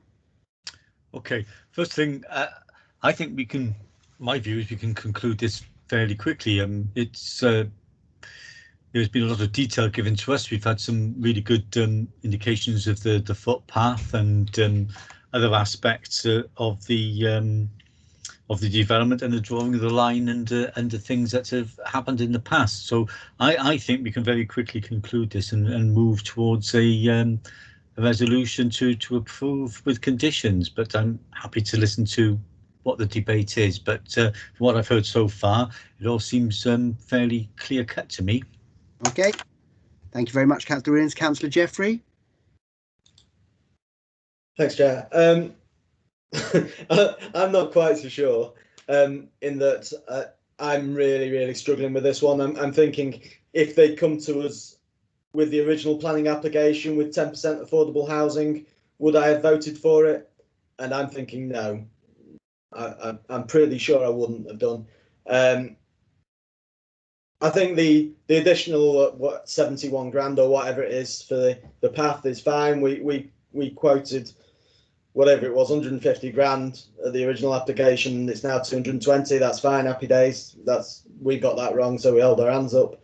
But I really struggle with this concept, and I know it's laid down everywhere that the applicant can come along, make promises, go away, realise that they got their estimating wrong, come back, and the council or the local people have to pick up the bill, and they still make their 18% profit or 17.2% profit, whatever they've agreed to.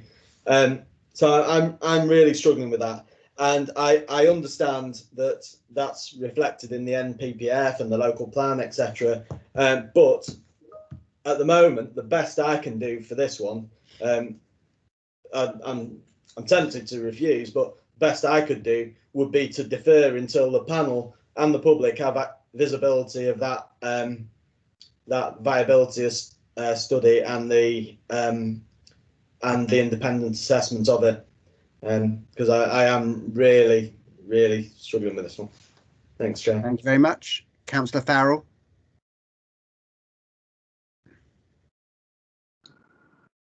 Yes, thanks, Chair. Just to kind of echo Councillor Jeffrey's comments. I'm never happy about not meeting the affordable housing quota, but obviously, local knowledge wins out really, and if the local councillor is happy that the footpath is more of a pressing concern in terms of safety, and the money's probably better spent there, then we have to take that on board, I think. The only suggestion I would say is I think it was suggested earlier that the money towards the public open space be outdoor recreation be specifically given to the towpath. I would stay away from that because I think it's also mentioned that the canal towpath would be covered under outdoor recreation anyway, as it is a recreational or outdoor activity. So I'll keep the outdoor recreation as it is, and that way it gives a bit more flexibility. If you only need 80 grand to update the towpath, you've got £20,000 spare for other things that you might want to use it for. So I'd keep the section 106 the same for the outdoor recreation as it stands. I do understand what Councillor Jeffrey says about seeing the viability assessment publicly. So yeah, I'm kind of in between two thoughts at the moment. I wouldn't say no to the deferral, but I don't think I'd say no to approval on those terms. So we'll see how it goes. Okay, thank you very much, Councillor Redstone.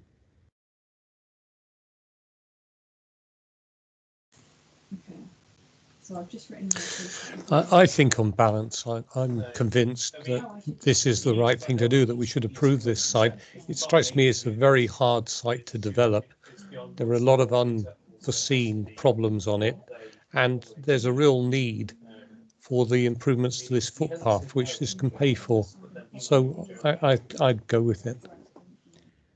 Can I just say before I go to Councillor Groves that I'm picking up some form of other conversation, which I can't make out, don't worry about it, but other people of the public might be able to. So just as I got caught out earlier on, if you are going to have a conversation with somebody else in the room, can you please mute your microphone first? So Councillor Groves. Well, I'm happy to support the proposal that's been put forward by Councillor Redstone. I listened with interest to the speakers and respect of the local councillors who probably know their ward better than anybody and obviously know this application and all the ins and outs of it. And if they're content with it, then my view is that, given the officers' support for it, my view is that we should support it this afternoon. And I would like to second the proposal put forward by Councillor Redstone. Okay, I have a proposer and a seconder, but before I go to the vote, firstly, I want to check whether or not the officers want to come back. But I have a question, and that relates to something Councillor Farrell said, relating to the appropriation of the monies identified for outdoor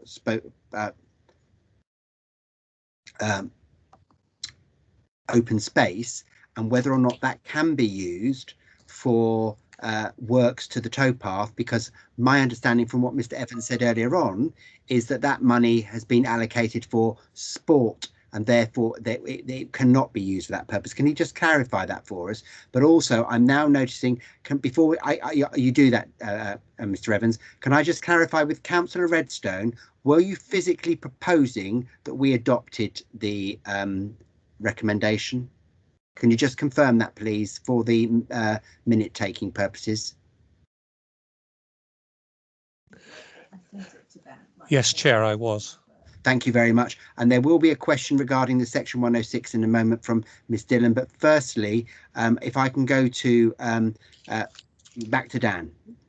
Okay, yeah, sure. So when we originally dealt with the application, the reason for the outdoor recreation contribution, it probably should have been worded better as outdoor sport contribution, is that the open space officer was using some policies within the local plan. So policy SE6 and policy SC2, they talk about contributing to indoor and outdoor sports. And as part of her consultation response, the open space officer identified that there's overplay and the need for improvements at Alworth Cricket Club, which is just further south from Mill Lane, where the the footpath improvements go.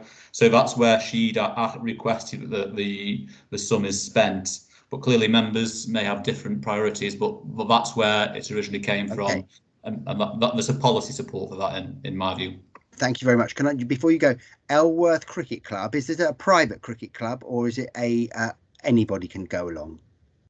I'm not sure. I don't play cricket, but it's I think it's a private cricket club, but they're within this playing pitch strategy. They're identified within that.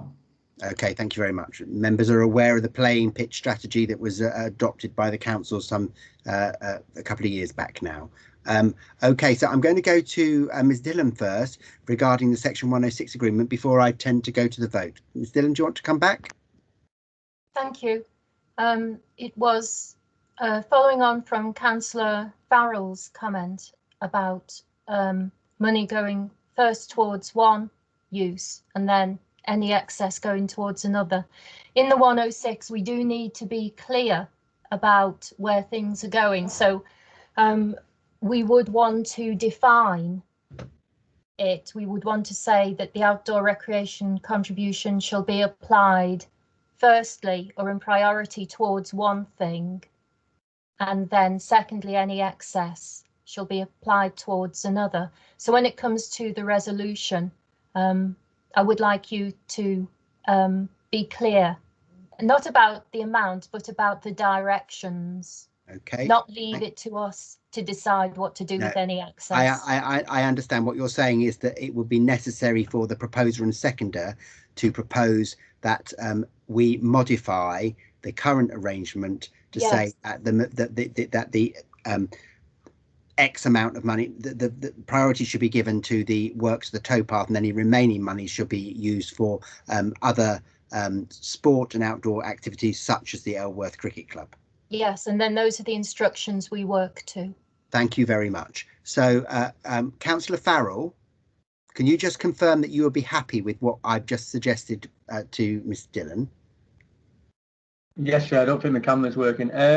No, that's good. That's fine, as long as yeah, I can hear you, so that's fine. You have concurred. And Councillor Redstone, would you be happy for that modification to be included within your recommendation? Yes, I would, Chair. Thank you very much. And Councillor Groves, would you be happy to still second with that modification? Yes, I would indeed, Chair. Thank you for asking. Thank you very much. So we have a proposer and a seconder that we approve as the officer's recommendation, plus the added part whereby we are saying that the monies from the Section 106 agreement, which are allocated for outdoor sport and recreation, should be firstly allocated towards improvements to the towpath, and thereafter any residue shall be used for other sport and recreation facilities, including the Ellsworth Cricket Club. So I'm now going to go through the list again. So I'm going to start with Councillor Critchley.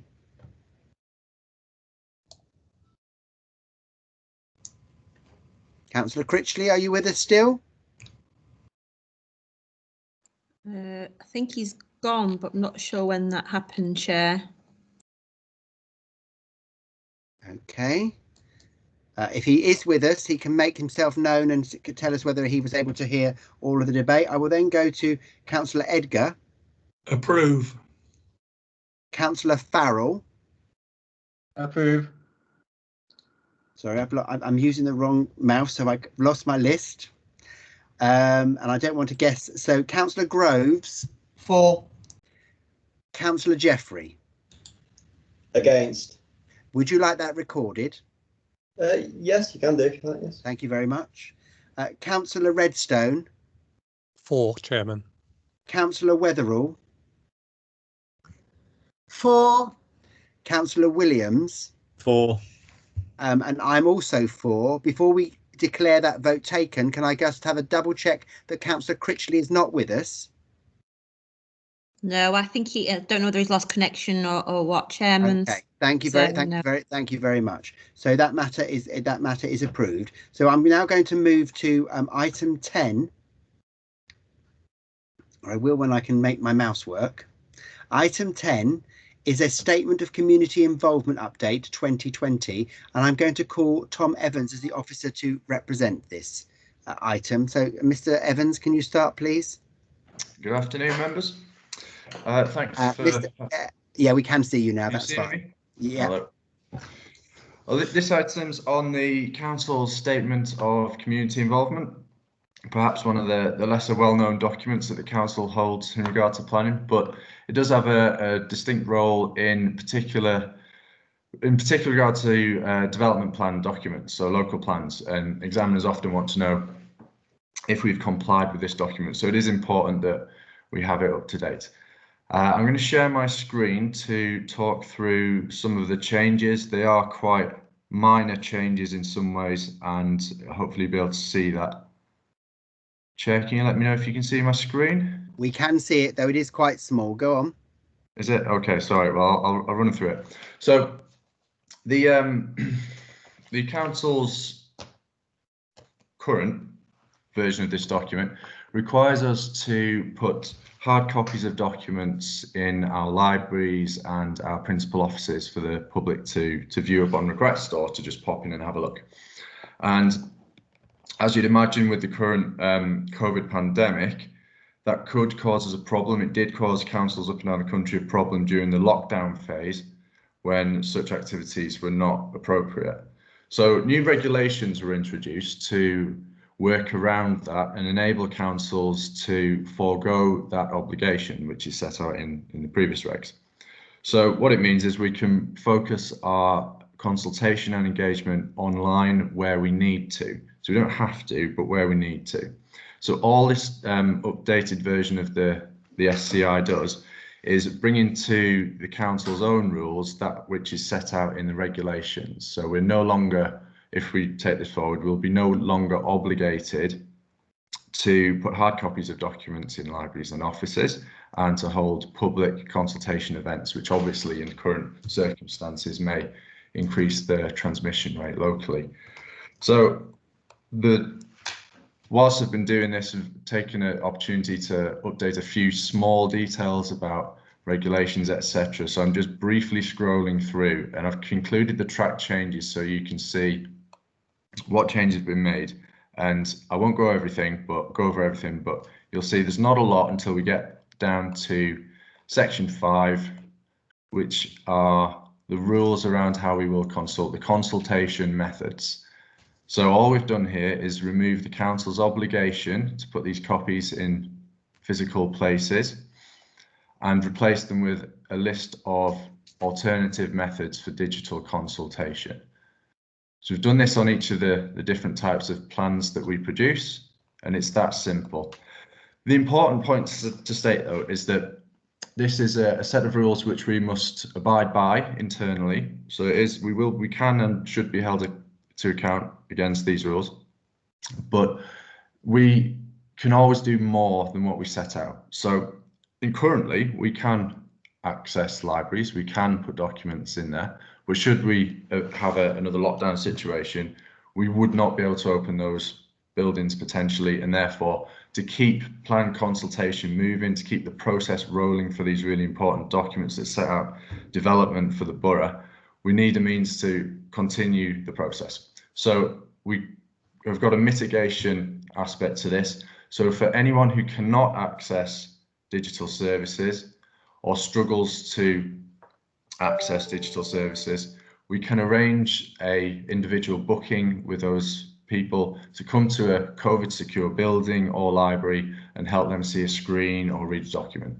So it's not that we will never ever consult using hard copies again or open up our public offices. It's to give us that ability to keep the process moving, but most importantly to comply with the updated regulations that were brought into place earlier in the summer. So that is it in a nutshell. There isn't a lot to talk about. I can't say it more simply. It allows us to consult digitally when we must, and we can do more if we need to. Thank you very much, Mr. Evans. Don't assume that there is nothing to talk about. This is a committee. No. But I will now ask members, do you have any questions to Mr. Evans?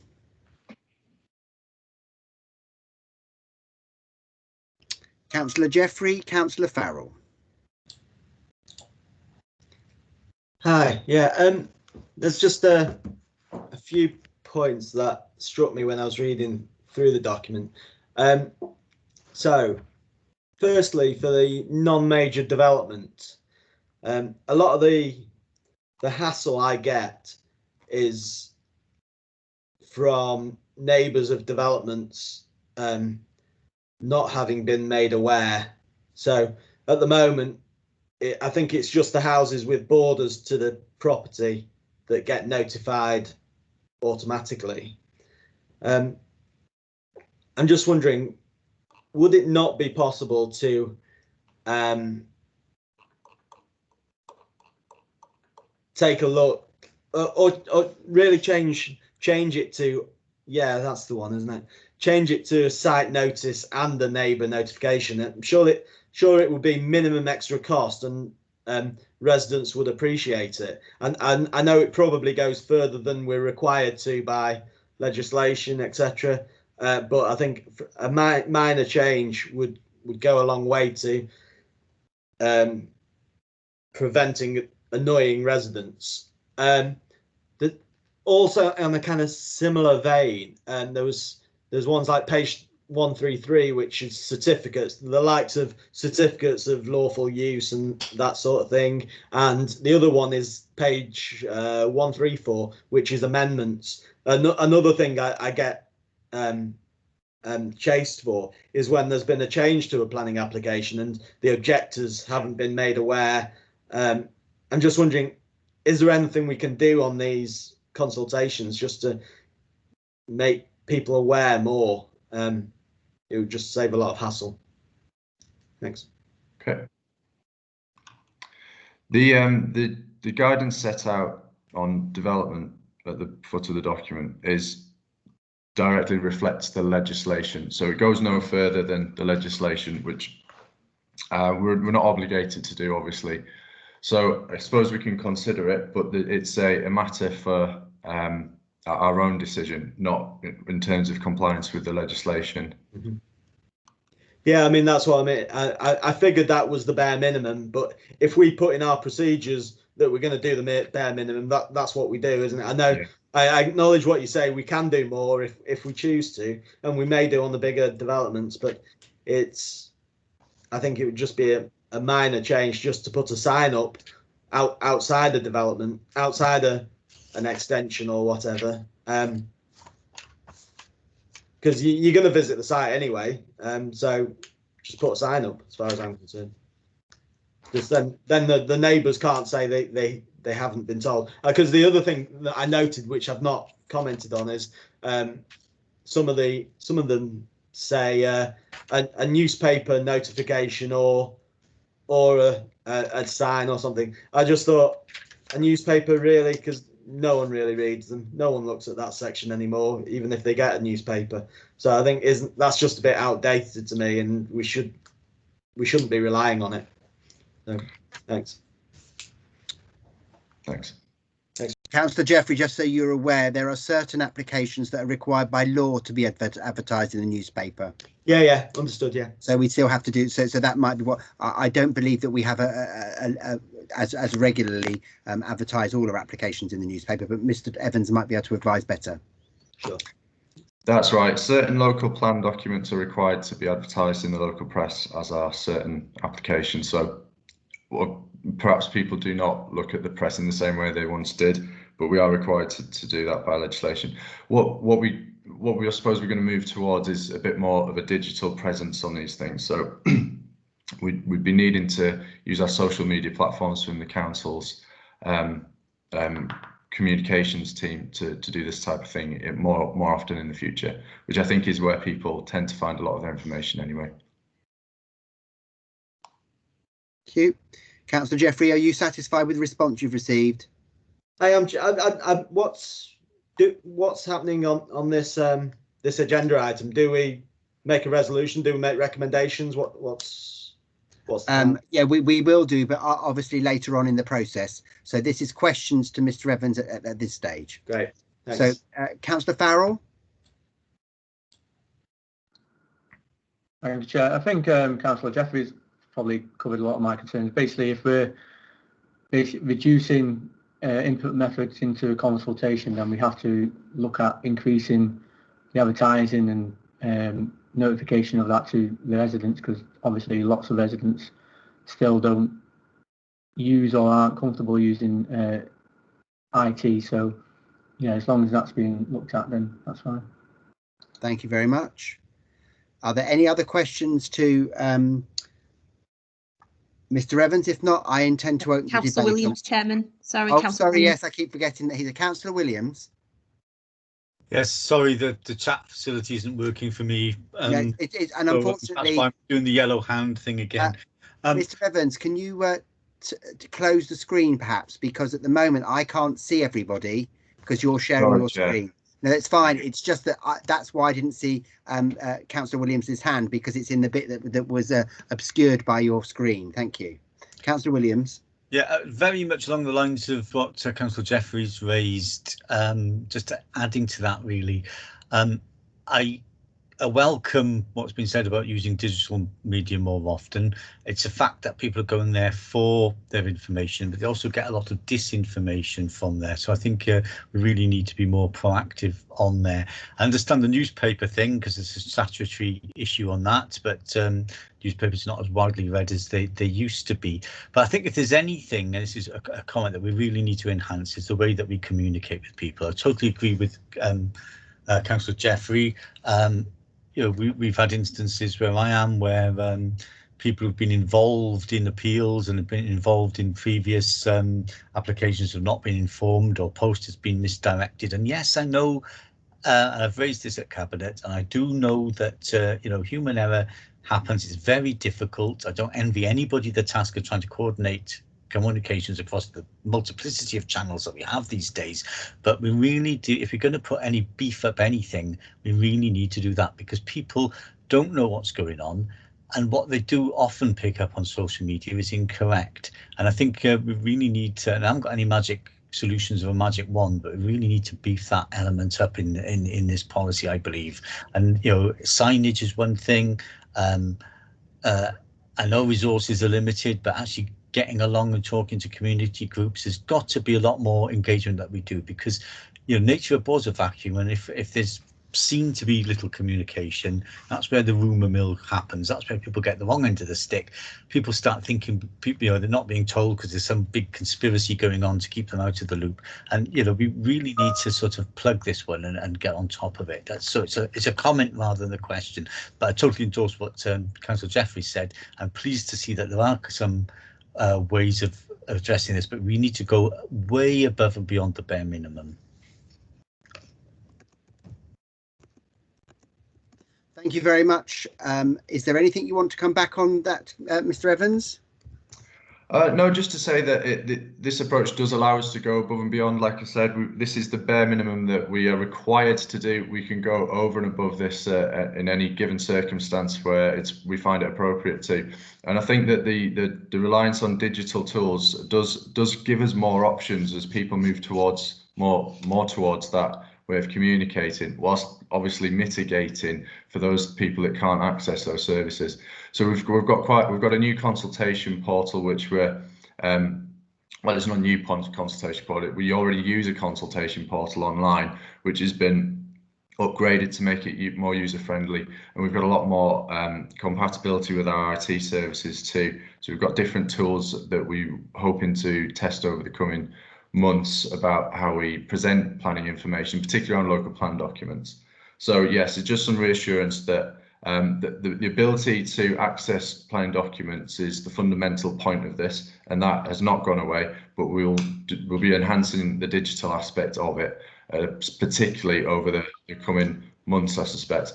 But also to say that these are temporary measures as well, so it's very likely we'll be bringing these measures back to you at the end of the year to review, because the regulations are temporary. Thank you very much. Okay, Councillor Redstone.